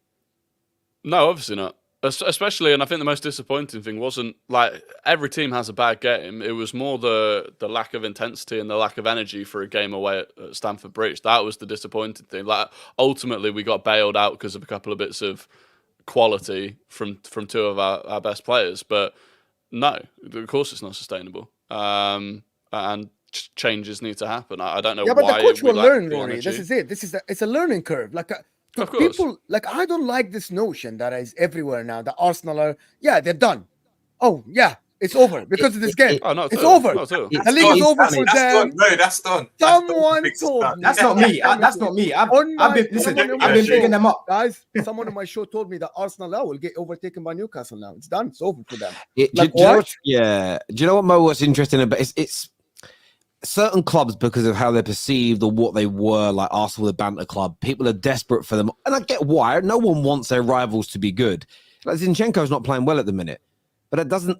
What you get is some Arsenal have never rated him. I always knew he'd be this bad. But he's just in bad form. He'll probably become good again. We've seen players in the Man City team start to spend time. How often have we seen players ride the bench over the years when they're winning? And they're like, well, Gundogan's barely played recently. Yeah, because he hit bad form and the manager's taking him out. Yeah. It's so normal. There's 2 players that have kind of broken the barometer when it comes to assessing footballers in Messi and Ronaldo, because for 14 years, they'd never had a bad patch. They had a bad game, but they didn't have a bad patch. Every other footballer in my lifetime goes through good and bad periods. Good teams go through real sluggish periods. It's kind of normal. And I agree. Arsenal's performances right now are not sustainable. But I suppose this is the way. It depends on the Arsenal fan. Quick Are they going to make? Are they going to stay at this level? Or are they going to get better? My opinion is they will get better again, and I hope so. We hope so. Yeah, I think you will, and it's the same thing with Chelsea. And I said this in I don't think it's hope. So this hope thing, I don't think it's hope. Listen, you played well last year. One player left, and you got another player. I think it's going to take time. We haven't seen Partey play. The front line. This is their first game. They had a bad day at the office. Chelsea are strong physically. And it's not only because Arsenal were bad. That's Chelsea. And I told you guys before, they were good. They were on it. They played. Exactly. And they were on it. Like, look at Kukurea, someone who everybody said, this guy's done. And this is it. And this is what I think. Listening to both, listen, I understand when it's your teams, both Arsenal and Chelsea fans, like you'll see it differently to kind of outsiders because you're emotionally invested and we're not. But I looked at it as Arsenal weren't great. But I looked at it as Chelsea were phenomenal for 75 minutes. Both can be right at the same time. And just stopped Arsenal. This wasn't Saka and Martinelli. They didn't have good games, but sometimes you don't have a good game because the defenders you're up against are brilliant. And it's all. I always look at it from this point of view. Did you any of you watch Man United, Sheffield United? I did. Yeah. I was out. Okay. Okay. So did you? Have you guys all seen the shot from Højlund that their goalkeeper saved? Yeah. Again, as a Man United fan, I say must score. Sheffield United fans go, what a save. Yeah. So what is it? Is it a chance it should be scored or is it a world-class save? Maybe they're both right. And I think that's what's happened in this circumstance. It's Chelsea were written off by too many people. Some Arsenal fans wrote them off ridiculously. Some rivals, the likes of Sam wrote them off. Lee Gunnar wrote them off. It'd be easy, brushed aside. And I said in my preview, I predicted a very narrow win for Arsenal. I expected, though, and I said it in the video, Chelsea to be good. Chelsea were just even better than I thought they were going to be. This notion that because Chelsea are 11th or whatever they were at the beginning of the weekend, that's exactly what they are is wrong. Absolutely wrong. Equally, going away to Stamford Bridge with this Chelsea team and getting outplayed is going to become the norm for most teams. Therefore, I guarantee you in 3 or 4 months' time, when you look back at this game, it won't be a shock that Arsenal were not the better team footballing-wise. I know you want to be better, but Chelsea's standards of last year where they fell to is the anomaly. It's not the standard for me. And I think that's the element that I've probably found the most frustrating is people are talking about Chelsea like they're literally Luton. And it's weird to me. Terry, listen, who got man of the match? Let me ask you a question, yeah? Quick question for Rory and Dan. It just expands on Terry's point. For me, Arsenal can't get any worse. So don't you feel there's some silver lining in this? Because I feel they've not got out of first and second gear yet. And you're still there and thereabouts. So the fact it can't get any worse, isn't there some positives to take from these opening 9 games? Yes, you've not been as good as you were opening games of last season, but you're still there. And you haven't played. You've played poor according to a lot of your fans. So there is some silver lining in this. Yeah, I want to move on. Go ahead. Yeah, go ahead. I do feel that, and I hope that we're all praying that. Yeah, that at the moment, we still haven't seen that was the first time our front three played together. Right, we still haven't seen Partey, Ødegaard, and Rice together playing in midfield. I know Don said that might not work. We need to actually see that before we make a judgment on that, right? So it could be right, it could be wrong. I think we need to see, in my opinion, Arsenal's best 11, and then we'll make the decision as to whether that is fluid of last season of Arsenal or if it's still quite reserved, and then we can make that decision. I think we will get better. I think there will be a point in the season where we'll go for a run of games again, like we did last season, and then we can make that judgment. I also think that the teams around us at the moment, it's interesting to see. No one's flying away with this season at the moment. Man City have been questioned. Liverpool, I still feel could be in a title race. Even in January, that could be. And January will be massive, by the way. Ivan Toney links. Liverpool get a 6 and a centre back. Man City go and look and getting somebody that if Rodri's out, it's not so bad anymore. And then all of a sudden you're like, wow, this January has really changed things. So there's so long to go. But for me, it's not about Arsenal fans losing their heads. At the moment, we got to see the fluid. Can we just? Terry, can we just have I'm going to do that, but what I think you said is right, Dan, and this is it. You can be someone that's behind Arteta, behind Arsenal, but you should still be criticizing and calling out these elements. I think that's absolutely fair, and there are definitely. What I find strange is this. I get what rivals want. All rivals just want you to say we're crap, sack the manager, we're never going to get any better. Absolutely, it gives them a little dopamine release. However, you can criticize and still support, but everything is so close at the minute. United play City at the weekend, who are everyone's favourites. They're currently top of the league. They're the favourites to win this game. But if Man United were to beat them, we would be 3 points behind the team that are favourites to win the league after 9 games.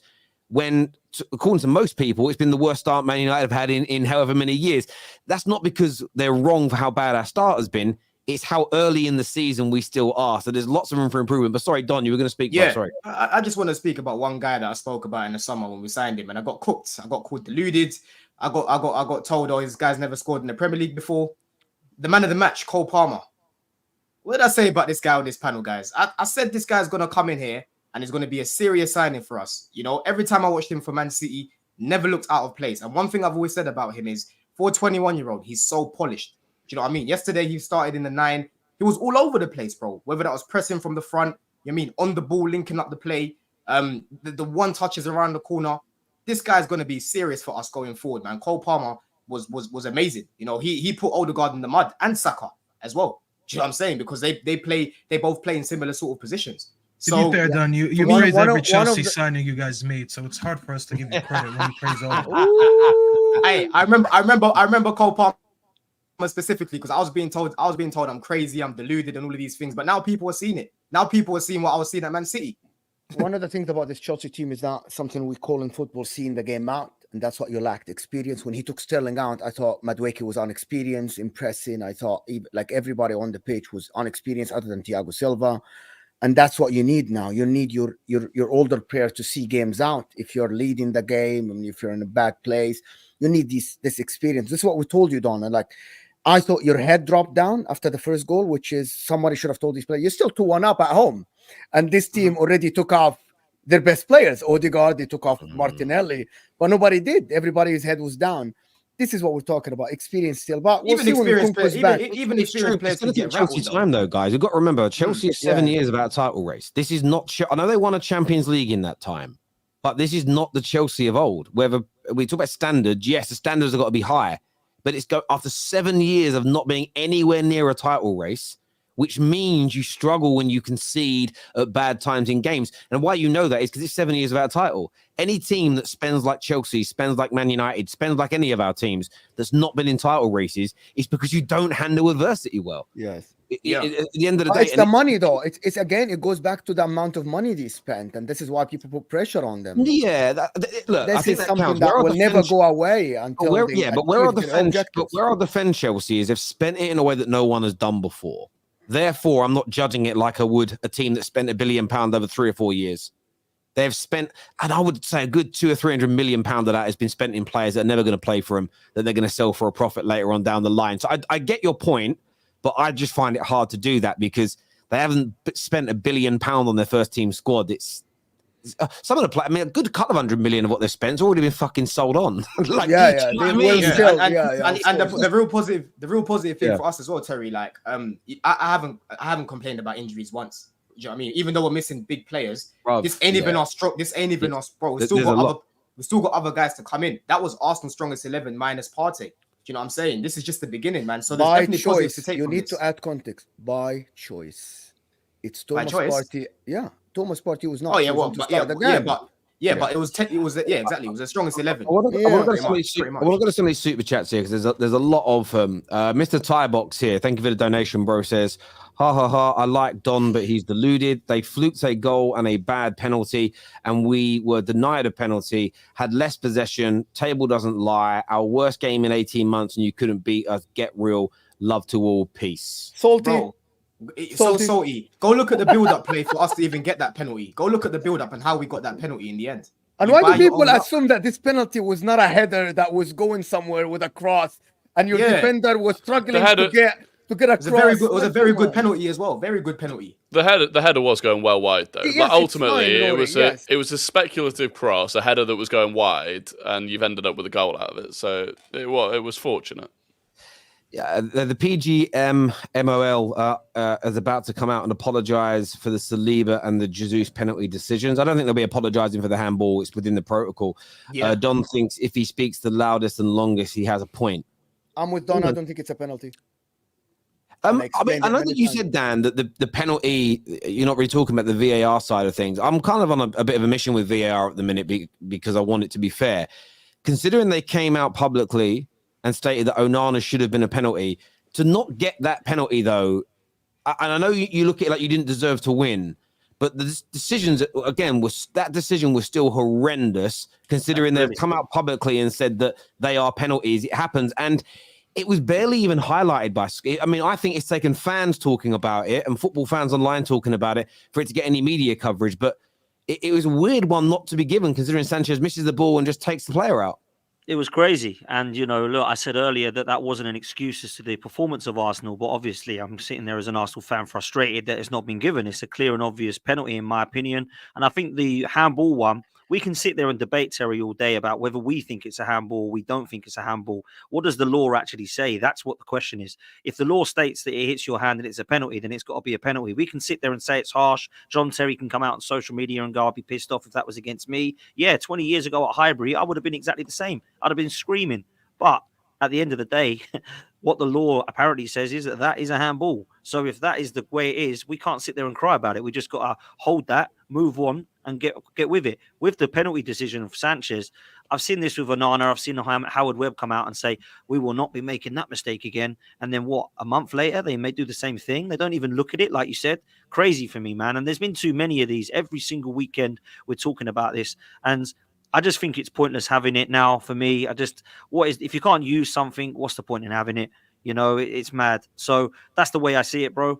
As for the actual decisions that we've seen so far this season, I think we're only on game week 9 and there's been more than 9. I can allow for one mistake across a fixture of games, but there's been way more. It could probably times 9 by 3.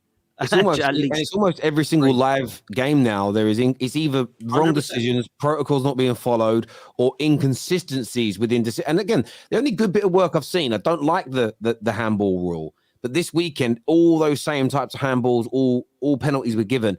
So nobody feels hard done by. Well, I do a little bit because we should have got one against Spurs earlier on in the season, but and I'm not letting that one go. There's a super chat here about Don. And it says, Don, it still calls you Dom.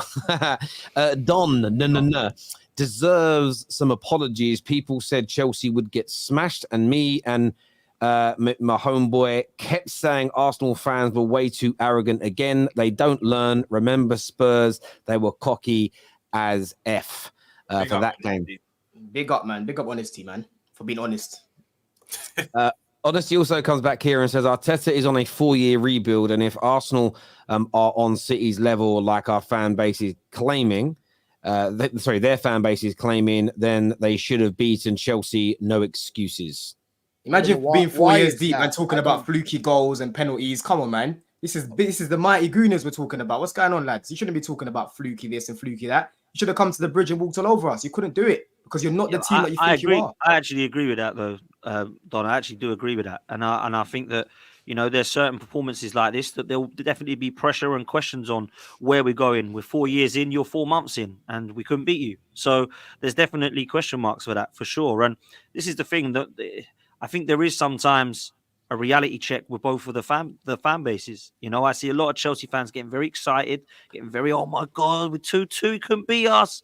Man, Jesus. I remember going to Chelsea praying that we didn't lose 3-0 not long ago. Now it's like you're running away with a 2-2 win. What's going on?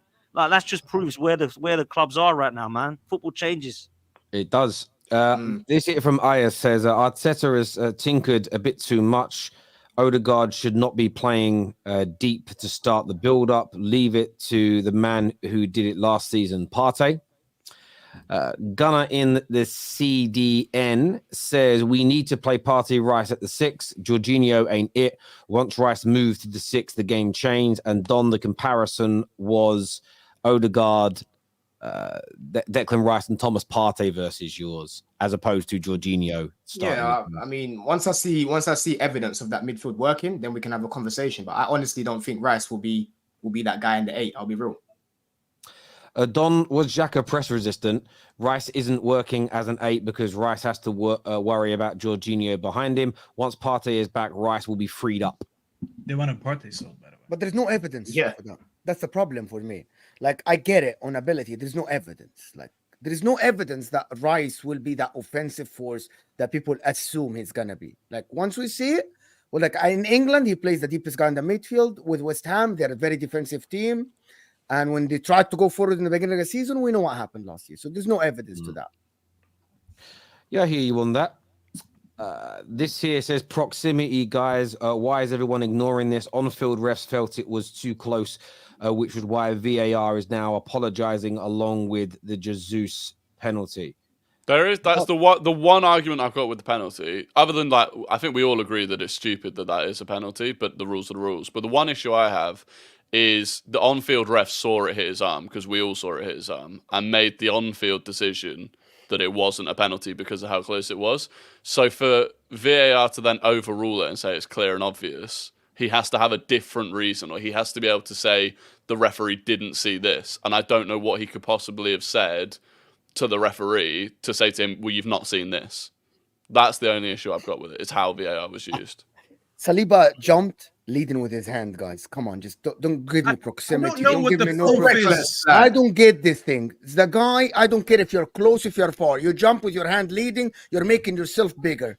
That's it. How It's do you, simple. Mo, how do you jump out of curiosity? I don't jump like this, my man. I don't jump like this. I do not jump with that. my hand leading. So how do you do I how jump do with you, my header. I jump So with if my you're header. But if you're jumping forwards, if you're I running don't forwards jump and jumping, with my hand leading. That's making myself bigger. I'm giving more chances for the ball to hit my hand. Come on. But just then, give me Mo, that. how else are you supposed I to don't know how jump? you jump then. I'd love to see you do it Do now. you, Rams? Do you jump with your hand ahead of No, you? you can't jump like this. Yeah. No, but no, I didn't say like this. But There you could jump be a like balance. Oh my God, this is There could Both- be a balance both between arms jumping come like up. this and jumping like a No, he salmon. didn't I jump think with the- both. He literally jumped with his hand stretched out. That's why I Wow. hit his hand. Come on, people. He's a tall guy, man. He should have just jumped in. You know what I'm saying? Try and head it away or something. I could swear there was a shot on target if he doesn't touch it anyway. So I was just going well, don't right? get it. Oh, we Arsenal don't know fans. that, do we? Arsenal Because fans in it the hit chat are after crying now. Fine. Well, that's You all guys they do do. They that. cry. Yeah, That's all they do You do anyway. that. But I bet you something. If it was against them, they would have been asking for a penalty. But you know, it's Yeah, obviously, the that's story. So how did the penalty for Romero? Why it was deflected actually of someone's foot? Yeah, but the ball's going in the back of the net if it didn't hit his arm. Not well Oh, wide so on post. now it depends on that to you. Okay. Yeah, Oh my God! Now you Well, it see, makes- now you change proximity. Make Is up there your a rule? mind. Is there a rule Make if the up ball your- is guaranteed to go Romero- into the goal? Wait, or what not? Because Romero? I don't think When that's. was this? I think it makes a difference. I do think North it makes a London difference. There's VAR no penalty rule did. for that. You do know there's no rule for This that. is You do not jump with your hand stretched like this. Come on, people. You don't do that. Okay. Mo, you need it for balance and elevation. You can't jump like that. I didn't see. You're taking it to the extreme, Rams. You're taking it to the Balance and extreme. elevation. You're taking it to the extreme. You think we jump like this? No, we don't. No, But we don't yes. jump with our hand. We're not How- flying, bro. We're not flying. mean- Just give me a break, bro. This is. I don't think there's much he could have done personally. I don't think there's much. It's called a penalty box for a reason. High risk, high reward. You risked it. You made yourself big. The ball touched you. It was given a penalty. That's why it's called a penalty box. If it wasn't, if there was a high risk in that, You know, that's actually interesting, right? I do think it was going wide. The irony is, if it was a better header and on target, it wouldn't have been handball. that's Literally. It was one of those things where it was just a little bit. Because again, Scott McTominay, I think he half meant it the way he leant in. But Michael Keane's and Saliba's, I believe there was zero intent to handle the ball. Just unlucky it hit it. It's one of those. Yeah.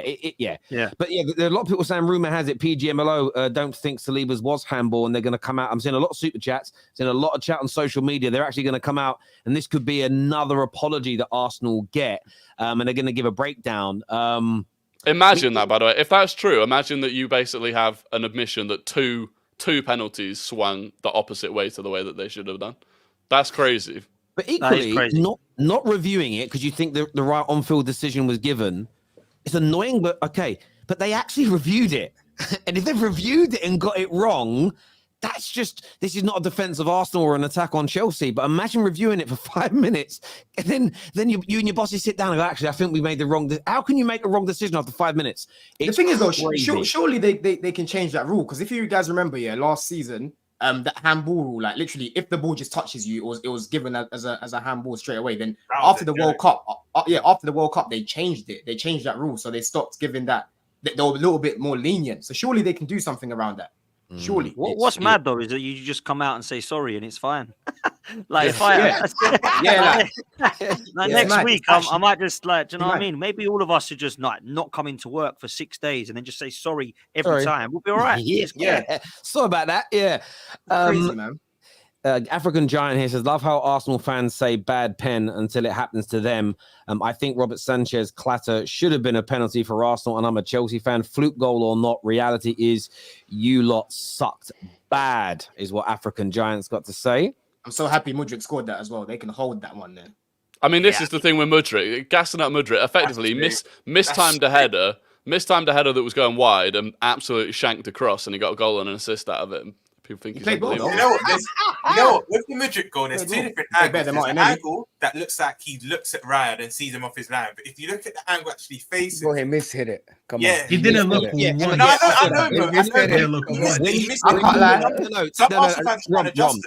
Rom, you're right. You're right. From when you see the back of his head, he does look up.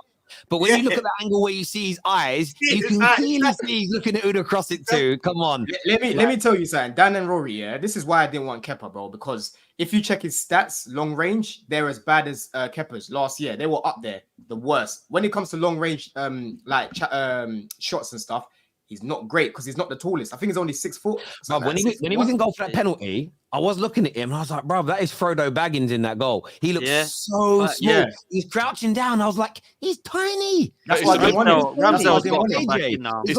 really small like KJ. KJ tiny like that. He's like a creative midfielder. Ramsdale's got to come in, man. Like Ramsdale has to come in next game. It's so, for me, it's so blatant now. Like he looks nervous. I also think the manager has to hold this. Like he has not dealt with this situation well. I'm all for having 2 top quality goalkeepers, by the way. That's not the issue. For me, it's how you deal with it. And I think what he's done is just this unnecessary, you're just going to drop him randomly in the Everton game and we won't see Ramsdale again. Like for me, this needs to be transparent with the player, with the fans and with everybody. And I don't really understand how you can get it quite this bad. And I think what he's done is actually not put pressure on Ramsdale now. Ramsdale's the one who's actually got no pressure on him. He's the one sitting there like, there's nothing I can do. I've got to come in there and prove myself again. Raya is the one who looks nervous now because it's like, I've got this guy on my heels and I cannot mess up. And I've looked nervous against Tottenham, against Man City, and now against Chelsea as well. For me, it has to be now just you were consistent with you were ruthless with Ramsdale. Now you've got to be ruthless with Raya and just go, look, I'm sorry, man. You've got to come back in because I think Ramsdale has been treated harshly, man. I can't lie. It has been pretty brutal from him as far as I'm concerned. He's been consistently good for 2 seasons in an Arsenal shirt. Some people put him as like one of our best players last season and season before.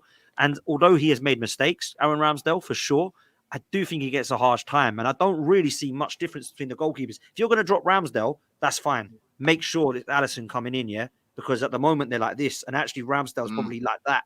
So for me, it hasn't been an massive upgrade on Ramsdale. So I think you just got to hold that, Arteta. To be fair, we warned you guys about the whole 2 goalkeeper thing. And all of a sudden, the Arsenal fans were telling me, oh, we're going to rotate 2 quality goalkeepers. For as long as football existed, I have never heard of someone trying to rotate goalkeepers. When I asked him about Arteta, when he spoke in the press like a couple months ago or a few weeks ago, saying that he regrets not making a change in one of the games where he should have brought on Raya. I'm like, bro, what is this guy talking about? What do you mean bringing on a goalkeeper midway through the game? People said that I'm hating once again on Arsenal. And I'm like, I'm telling you, because we had this when we had De Gea and Henderson, when Henderson was supposed to be the next one up. And every time De Gea would make a mistake, they would put the camera on Henderson. And every time Henderson would make a mistake, they would put the camera on De Gea. And it was just a saga that you didn't need. I have Yigal yesterday finally tweeting me saying, Staffy, you were right. Well, I'm always right. I've been telling you I'm always right. Staffy. I've been telling you. I thought something. Go to Yigal's channel.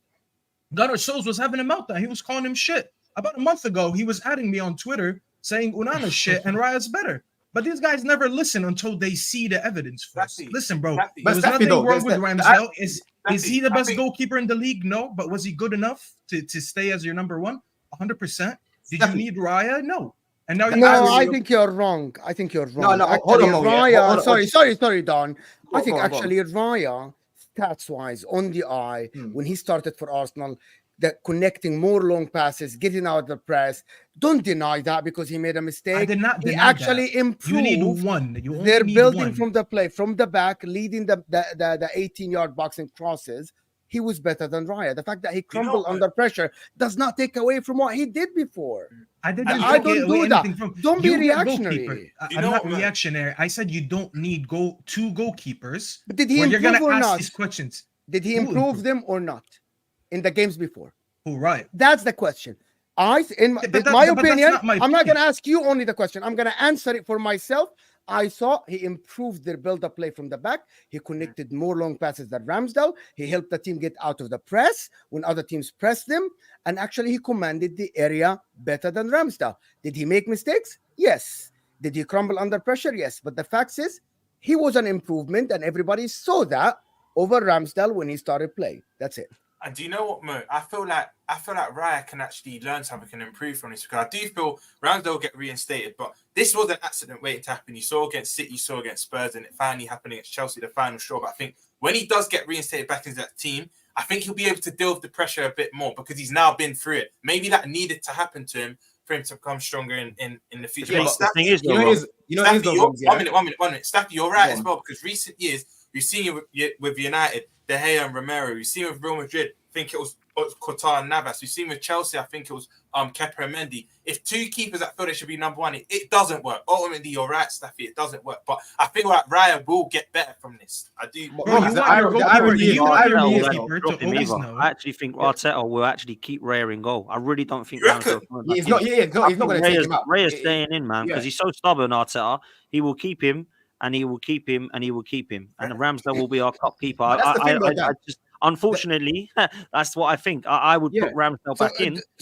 Do you think he should keep him, or do you think he should take him out? And if he takes him out, Raya, out of the goal, in your opinion, should that be because he wants to take him out of the line of fire, or because he's not good enough and you restate Ramsdale? Because that's a big question. If he takes Raya out, is that just to give him a rest, get him out of the press, or Ramsdale is a better goalkeeper for you? No, do you know what, Mo? No idea, mate, anymore with this guy. No idea. I'm sorry, no idea. I wouldn't be able to tell you, bro. I wouldn't be able to tell you. There's so many. He's done this to himself, bro. He's done this to himself. You know, I said, I think on my fan cam, you can't stand in the rain and complain it's wet. This is what this guy's done, right? He has literally made this decision for himself when it's an area that we didn't really need to strengthen. Now, I'm all for doing this, but make it transparent. This is my number one, and I'm sticking with Raya. And maybe he will do that. Maybe he'll stand by Raya and say he's my number one, and this is the way it is now, 100%. But I'm kind of sick and tired of it, because of the amount of things that he's done that's good. There's also press conferences that get confusing. There's a lot that he's done wrong. I've got 63 formations. Go down the motorway this way and drive and take the tram this way. All that kind of stuff gets on my tits, to be fair. I'd rather it actually just see what I'm seeing in front of my eyes and actually win some football matches instead of trying to be clever.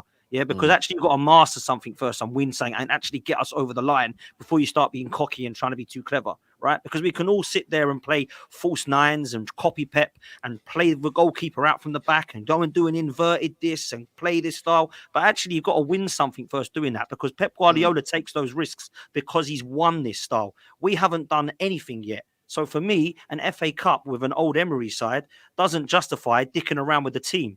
Go and win a title. Go and win a trophy.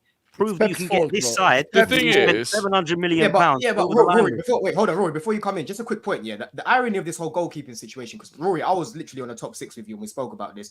I said to you, it's not looking good now that it's not looking good for Ramsdale, that Raya's coming in. And the irony of it is, your club has literally seen the similar situation with Leno and Ramsdale, bro. Yeah, Leno was never going to stick around because he's a number one. But you, like a lot of your fan base, are trying to convince yourself otherwise. Like, Ramsdale's probably going to play Champions League and Raya's going to play here. And one thing about that position, bro, you can't chop and change. Do you know what I mean? You build up from the goalkeeper, right? And they build that trust and that confidence with the backline. You can't keep chopping and changing goalkeepers. I knew exactly what most of us knew what was going to happen as soon as Raya came in. Again, I don't listen. I think there's an element I get what we're talking about, but the man, people are taking what the manager has said too seriously. When he says we've got two number ones, for me, what I think he means is we have two keepers of equal, a number one level goalkeepers. I didn't read it as he was going to rotate them and switch them around, even though we kind of said, yeah, like we can play both of them. We all knew you signed Raya because you wanted to be on number one. For me, it was so obvious. I just don't see it as big an issue as people are making out. I didn't believe that he was going to rotate them. Yes, he's made some mistakes and the cameras are going to pan over.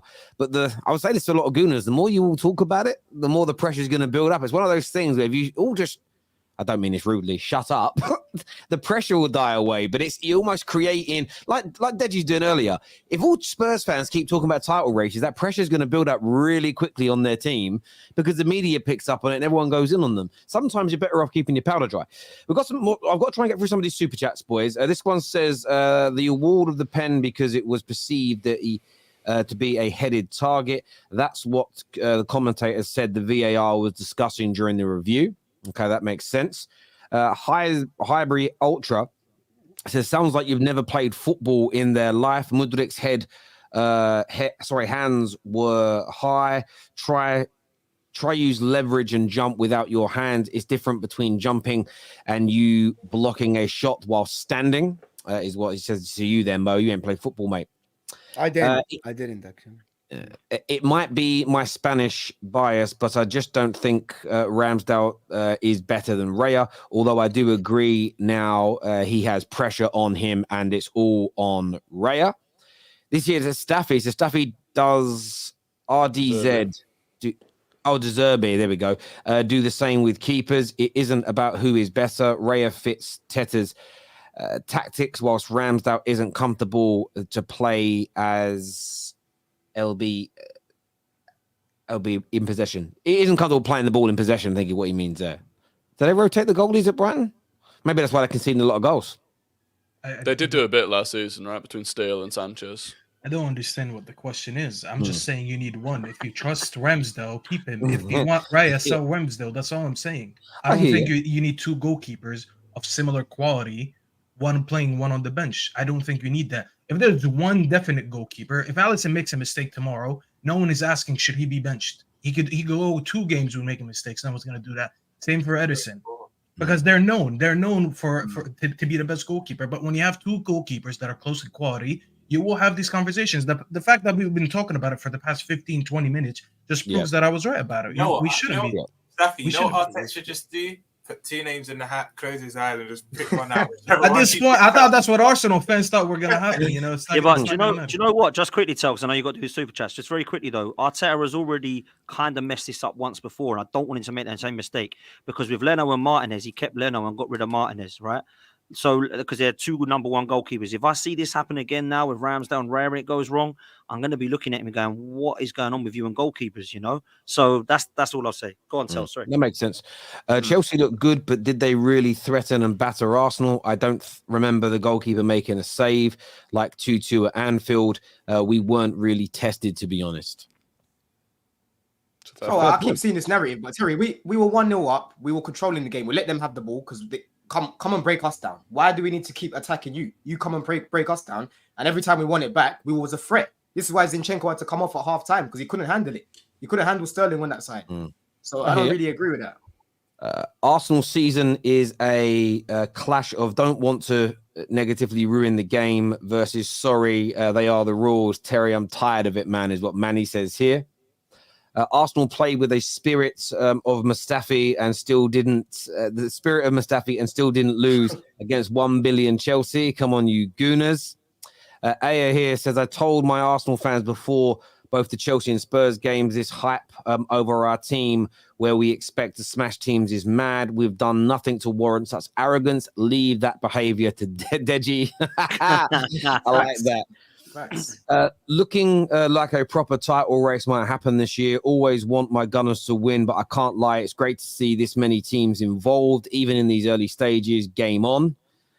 Interesting take there, Nick. I just want my team to win, but I get you. Rewatch the match to see the Saka disaster class against Cucurella. Hacked down 4 times, got past him 4 times. Still cannot see the bad game Saka had. I agree. On paper, Saka had a great game. But another overrated. But at the end, guys, at the end, he popped up when needed, right? When you say Saka's overrated, what do you mean, Don? He's not world class. That's what I mean, Terry. He goes missing too much in too many games, man. Over 90 minutes, his performances don't warrant this world-class label. Can I counter that? I'm sorry, guys. Can I counter that? Mohamed Salah in the Liverpool game against Everton was really losing the ball every time he tried to. This guy Mikilenko had a game on him, right? But at the end, Mohamed Salah popped up when needed. 2-0, man of the match. Saka, one of the reasons they got the draw. Done. Yeah. Are we comparing the guy? I'm not saying world class, Don. But at the end, Saka is one of the main reasons Arsenal walked away with a point from the bridge. So Don said it's not world class. You came with a counter, but then you said No, but I'm he not said saying he it's goes world class. to- So what was that? No, Counter the counter to that. I agree with you, but let me give you a counter but the counter anyways. to that is that he said he ghosted through the game. Fine, but when I said they got sometimes too many games. But Don, that's what the best players can do. They can do nothing for 90 minutes, but if they pop up with an assist or a goal, they still leave with something. That's what the best players do. I've seen Salah do it counter time for us. I'm not really Bruno's biggest fan, but I've seen Bruno even do it for United. They can do nothing for the 90 minutes, but when it matters, when you need to produce that moment of quality, they can. When has Saka ever produced moments of quality consistently when it's mattered? Because all I remember last year is I was missing penalties at West Ham. Well, he did The last few games. So you remember one missed penalty. No, you're waffling. So I'm gonna cut. I'm gonna cut you off because you're Let me waffling. land. I'm not waffling. You are bro. waffling. You remember one missed I'm really penalty. not. You No, don't no, remember the please pressure don't. penalties that he scored. You don't remember the goal that he scored against United at home, for example, that got us back into that game an absolute worldie. Penalty. He scored against us. A penalty. Let me break it down. Let Rory finish, and we'll go back to you, Don. Yeah, basically, you've nailed his entire season, which was a fantastic season and one that he's got, a Ballon d'Or nomination for, or else he's not going to win it. You've nailed it down to one missed penalty. No, Enzo Fernandez missed a penalty this season, by the way, so I assume whatever he does for the rest of the season, you'll boil his season this season down to a missed penalty against West Ham, funny enough. No, I'm talking. You're funny. I'm talking about. Rory is a changed man. Rory is a changed man. Rory, I can't lie. That tickled me. Nah, listen. For me, again, guys, I rate Saka. I think Saka's a good player. And I think Saka has definitely got the ability to become world class. All I'm saying is over 90 minutes, he doesn't get involved in the game enough for me. He gets marked out of a lot of games. Okay. He gets marked out of a lot of games, right? He doesn't beat his man enough for me. And like I said, taking away the goals and the assists, when they dry up, what happens? Arsenal fans themselves start to complain. Oh, Saka's burnt out. Oh, Saka's not looking the same because he's not scoring. He's not assisting. For me, how I look at it, right? I look at his goals and assists. I big him up every single time. Hence why I'm saying he's on the verge of being world class. But I've seen him put up good performances like he did against France for England.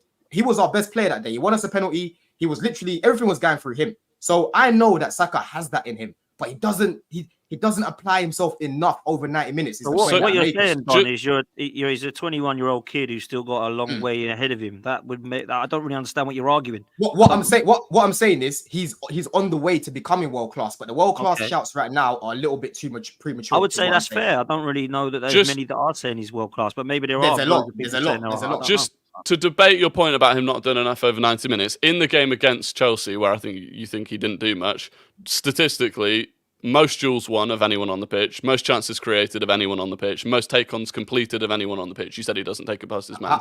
More than anyone on the pitch. How many chances Joint did he most, create? 3 chances created, 3 take-ons completed, which is, again, is more than the likes of Cole Palmer and stuff, who you were massively gassing up. Joint most tackles, joint most fouls won, most fouls conceded, joint most interceptions, and an assist that tied the game. Because I counted about. But hold on, but this is what I Don, I just want to say, this is the thing, right? Eye tests are great, but if your eye test is right, the stats should back it up. Looking even on dribbling, he's the 11th most successful dribbler in the league this year, completing around two per game. To put that into context, number 1 and 2 this season have been Doku and Eze, and they're completing 3.5 on average per game. So it's only at 1.5 less, right? But then when you start breaking the rest of it down, key passes in the top 4 for that. He's the one of the top goal scoring inside forwards in the league. 3 assists. As like when you look at the metrics, the level of chances he creates per game, the level of actual goals and assists, the amount of dribbles that he completes, puts him in the top 10 for almost everything, and in the top 4 for everything other than dribbling. So to say that he isn't consistently producing when he's out producing the vast majority of the league as an inside forward just doesn't make sense to me, because if he was as inconsistent as you said, he wouldn't have some of the top numbers out there, would he? Yeah, but I think this is what I'm saying. You got to use your eyes first, Terry. Yeah. No, I'm sorry, Don. You can't. If somebody says, because again, no, you don't. If somebody says to me, Saka doesn't complete any dribbles, and he's completing more dribbles than 95% of the league, I'm gonna dispute your claim and say it's wrong. If at the end of that there's no creativity, then you've got a point. But he's got higher creative levels, high goal scoring levels for this stage of the season, very good dribbling statistics, very good. He's got 2 goals from open play, by the way. 2 goals from open play. Okay, so No. so Two Cole goals, Palmer. open play. Hang on a minute. You were praising Cole Palmer for his performance yesterday. His goal Yeah. wasn't from open place. You're going to exclude the goal. No, I didn't exclude the goal. I spoke about his performance on the pitch. Is what I spoke about mainly. And he buried his penalty. Hang on. But this is what I'm saying.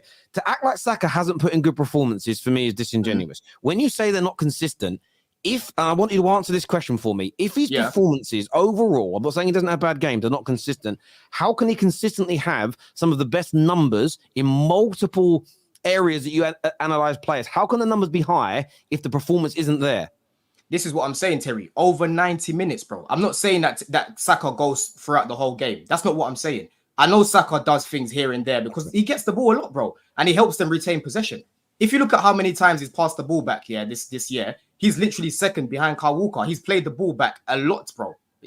Most backward passes after Kyle Walker this season, right? So I'm not saying that Saka is completely. You're coming for the wrong player here, Don. I don't know where no, bro. I'm just saying that he's not world class in it, in my opinion. For me, he's not world class. I understand what you're saying, but this whole 90 minutes thing again. It just doesn't.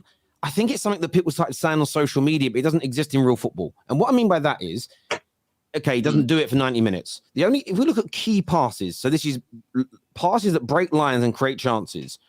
Bruno Fernandes averages 3 per game. James Maddison this season 3.1 per game, and Kieran Trippier 3.2.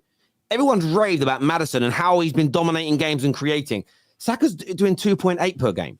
So my point is, are we just saying that Saka has a good 10 minutes where he creates almost 3 chances per game and then does nothing else for the rest of the match? And if so, let me finish. And then Maddison's been amazing for 90 minutes every game. How is he only creating 0.2 more chances if he's consistent for 90 minutes versus a purple patch player in games? The point is the maths and the facts don't match your eye test.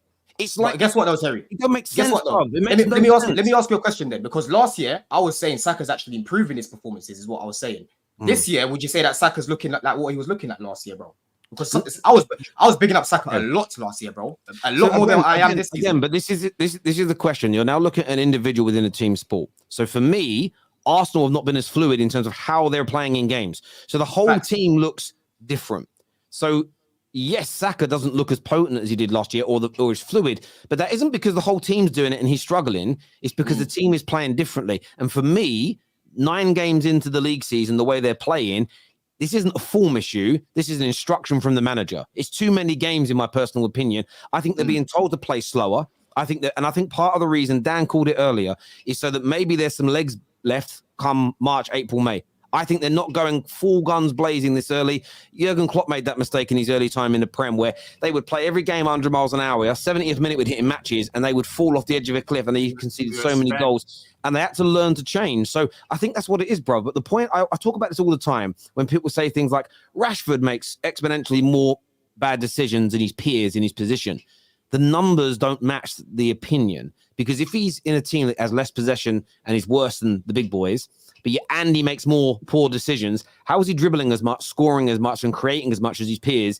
If that claim is true, it just does not add up. It's a fallacy that's been created through bias. You can say he's not world class, that's fair, but to say he's not consistent, but yet his numbers are on par with all the players that everybody says are consistent. Where did I say he's not consistent? I said over 90 minutes. I said over 90. Who's consistent over 90 minutes every week? I literally said, right? Saka gets the goals and the assists. I can't take that away from him. And I literally said Saka is on the verge of being world class. But I want to see more over 90 minutes is what I said. I want to see him involved in the game more over 90 minutes. That's all I've said. Everyone's perimeter of world class is different. You know, that's very rare to be very good at optimum level from minute 1 to minute 90. I don't think, especially I see him get marked out of a lot of games, bro. This is not me just happy. I see him get marked out of a lot of games, bro. Don, sorry, just want to say this before we move on. Again, barring, say, Lionel Messi and a few players like this, do you know I've watched some of the greatest footballers of all time get marked out of many, many games? Nostalgia takes over, and we think back to the 90s. I saw Henry get pocketed dozens and dozens and dozens and dozens of times in the Premier League. I have seen Zidane get taken out of games in the Champions League, mainly. I didn't watch a lot of Italian or Spanish football when I was younger. I've seen the greats have it done to them. This notion that world-class players are brilliant for 90 minutes, 95% of the time, it's a weird fallacy we've created, or nostalgia. Players go through multiple games where they get taken out of a match. It's always happened. Some of the greatest players of all time. And maybe it's an age thing and you don't remember it because when it's just that you're only a young man. But I think it doesn't make sense. I think Haaland's been marked out of a few games. Is he not world class? Like, nah, but that's a couple, man. We know what Haaland's strengths are, though. Do you know what I'm saying? We don't expect Haaland to be this guy that's literally in the game for 90 minutes. Haaland, get the ball to him, he's gonna score. That's what he's there for. That's his role. That's not Saka's role. That's not Saka's role. How do you know what his role is? What do you mean? How do I know what his role is? He's literally a complete opposite to Martinelli. He's there to obviously retain the ball and keep the ball moving for them. Again, that's what you want to see him do. But we've had this conversation so many times. Man United fans get angry that Rashford doesn't track back as much, but people that are at the game are like, the manager tells him to stay up. The manager stay up there. So it's again the manager's instructions stay up there. Fans on TV say no, he should be tracking back and running. Well, if you're being told to do something, I don't know. I think it's a bit harsh. I want to try and get through these super chats, boys, just before the end of the show. And there's lots of them. Sorry, gents. This says a big part of why Saka sometimes get marked out of the game is because teams double up on him. Surely that alone tells you other managers and teams fear what he could do if they don't stop him. Which is a fair point. Don stop criticizing Rashford for the same thing though, because he does get doubled up. Yeah. So I just want consistency. And this is coming from someone who's not a big Rashford fan. You already know that. You've heard me talk about Saka's output is there. But listen, this is exactly like Rashford hasn't scored the goals this year, but I defend Rashford because people lie about him. Like, and I've said before, no one's shown me any data that proves he makes more. Coming at you. I'm just no, saying.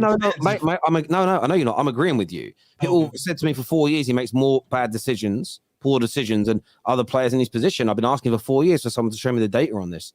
Prove to me he makes those, like, doesn't use the overlapping run more than anybody else. Because I see hundreds of players not do it, and no one talks about it. But when you create an agenda, like Pogba's agenda, the walk-in stat.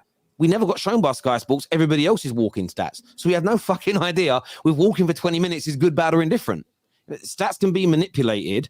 Equally, if you make a claim that a player isn't consistent, you've got to back it up with facts, not just eye test. But there we go.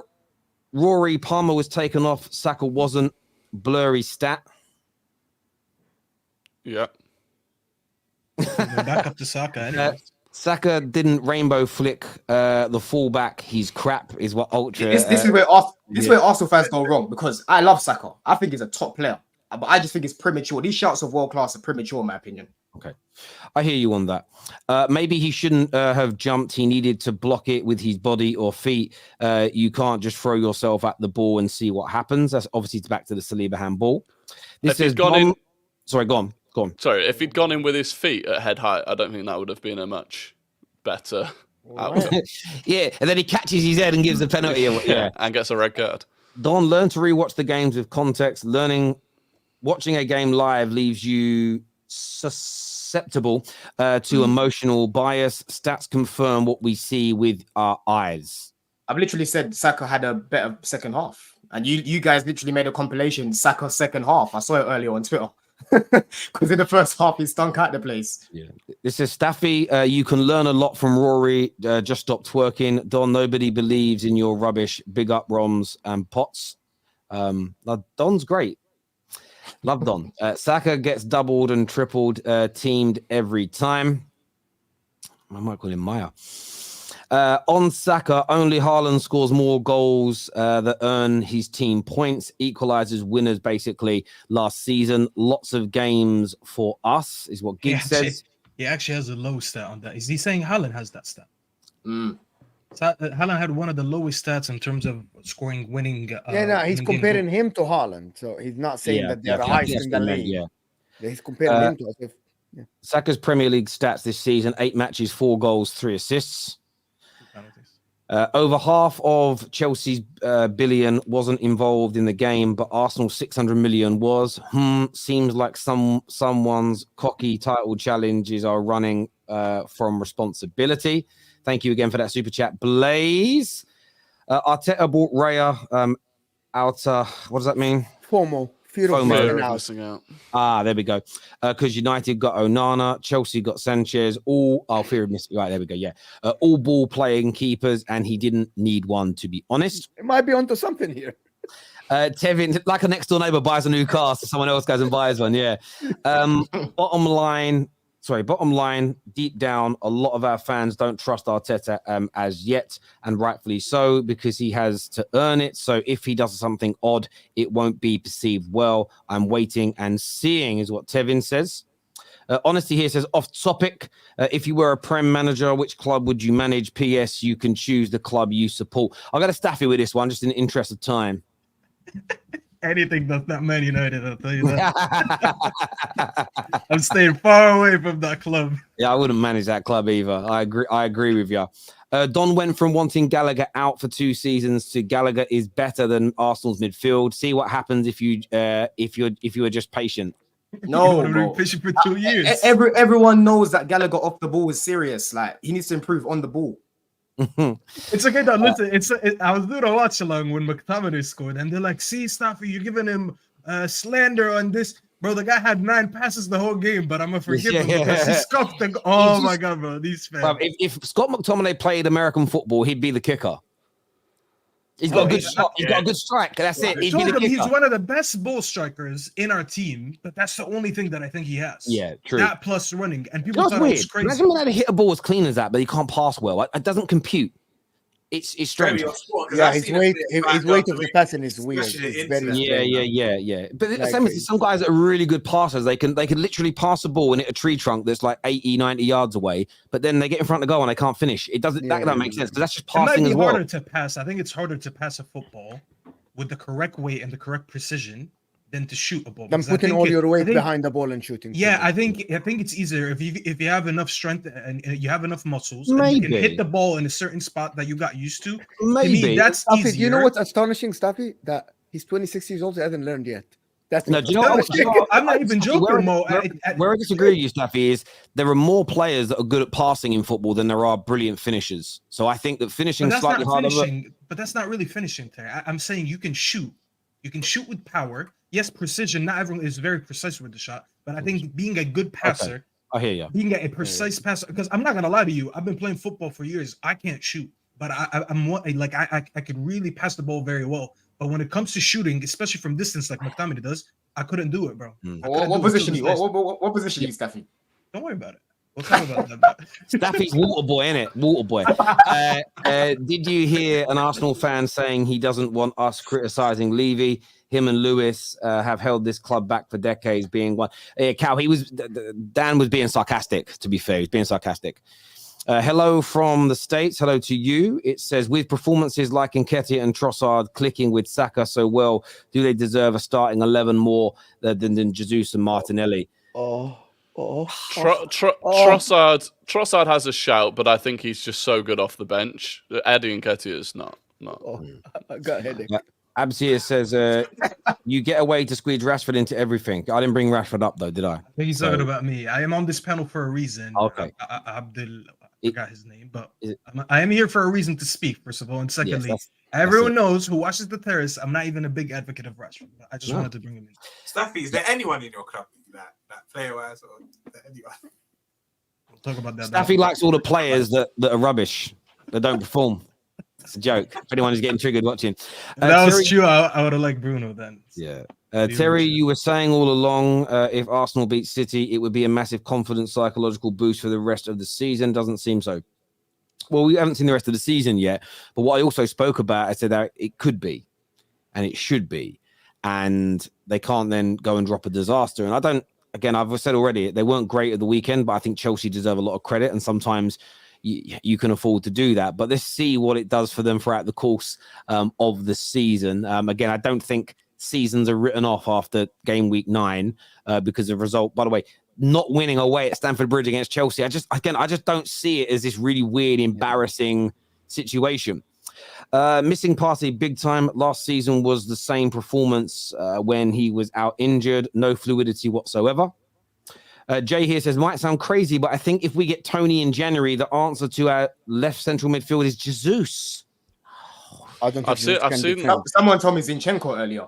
I've seen that quite a lot. I think that only works if you've got Tomiyasu at left back. I don't think you can have Jesus and Zinchenko and the lack of no, certainly not. Calling it at the start of the season, 8 is more important than a striker. That's why we lack fluidity and balance. Rice is a top quality 6. We don't have a true number 8. Kai is a blatant striker who doesn't score. Jan, bring in Locatelli. Is he He's still overrated. He's overrated. This is He's not a Premier League winning, is it? He's not great. He's not great. 2 summers ago. And he isn't even an 8. He's a 6. So, yeah, he's another one of those players that everyone rated and never watched him play. That's the long and the short of it. Locatelli, the guy that plays for Juventus. I said that at the time. I was like, anyone actually watched this guy play? Nah, people hadn't even heard of him. I guarantee you, people checking. You're a Serie A fan. My issue is Ornstein said we won't sign anyone in January. Do you think Rory and Dan? If so, is that worrying? Do you think you'll buy anyone in Jan? Ornstein was coming at that more from a financial thing. So I think if we are going to buy someone, which I think we will, it'll just have to be, we're just going to have to figure out a way of doing it, either selling players or whatever. But that makes sense. Unpopular Arsenal take. We don't need a centre forward. Kai Havertz provides a somewhat adequate plan B for us. A new centre forward won't get us fluidity. We need an 8 and a left winger. How many Superchats came in with the word fluidity? Bro, you just need someone to put the ball in the back of the net. Come on, man. Play Tomiyasu left back to shore up the defense. Rice at 6, Odegaard in the left central midfield, and Smith Rowe or Vieira right central midfield. Can it work? Odegaard can work as an 8 with work rate. That's what Shagar says. Chelsea looked good, but did they really threaten? Done that one already. Done that super chat. Yeah, thank you, bro. Saka is consistently the furthest up the pitch. Who is he supposed to pass forward to? Saka is one of the best wingers in the world. Therefore, in my opinion, he must be world class. That's what Jay says. And I say Trossard at left central midfield. He's just not a midfielder. He's in a forward. He's a forward. I wouldn't do that. It just wouldn't work in my personal opinion. We were going to preview the Champions League games, but we just don't really have the time because we have gone well over. But I wanted to ask you, Staffy, because we'll talk about the Arsenal game tomorrow with my show with Lee Gunner. But are you confident Copenhagen tomorrow night will get our first win in the Champions League? Well, confident and United right now don't go hand in hand, right? It was when's the last time I was confident? That's the better question. Of course, I'm not confident. It really doesn't have anything to do with the opponent at this point. It's just any game of football that we have, I have doubts going into it. The one positive that we have going into tomorrow's game is that Casemiro won't be in that midfield. So I'm optimistic about that because I need this guy to be sat out for a while. And he's already suspended. So to me, that's a good thing. But am I confident? I wouldn't say I'm confident, but I think we could be better than last game. I think Varane coming into that lineup and even Mason Mount coming into that lineup with a few tweaks to our 11 to last game, we will play better because we played better in the second half and we've seen it. I'm not sure how he's going to set up. Just don't set up with a number 8 that attempts 9 passes a game. That's number 1 because I think that's the most important thing. I feel like we're going to play better against Copenhagen than we do against Premier League teams because, to be fair, we should have beaten Galatasaray. We lost because of individual mistakes, not because of the overall football that we played. European football was a bit slower and it's a bit more advanced than the Premier League. I don't think they're going to come in and rough us up like Sheffield did. They were running every 50-50. I didn't even check the running stats, but I'm pretty sure, at least in the first half, their running stats were much better than us because they were there at every goal before us. I don't think Copenhagen's going to do that. I'm not going to underestimate them, by the way. But I think in a little bit of a slower game and with a couple of changes into that 11, I think we should win the game. Am I confident? No. But am I leaning more towards a win? Of course, yeah. I think it's time to get the first win. It is a must-win after all, because if we don't win, we're basically out of the Champions League. You can't. It's over. It's 0 points from 9. So you're joining us Thursday night. She'll be with us. No. We're finishing 4th. Yeah. Listen, I reckon if you don't make out your group, I don't think you'll finish bottom. I literally think you're. No, Rams, you just want to hang out with me. I'm not hanging out with you. On Thursday nights, I am busy.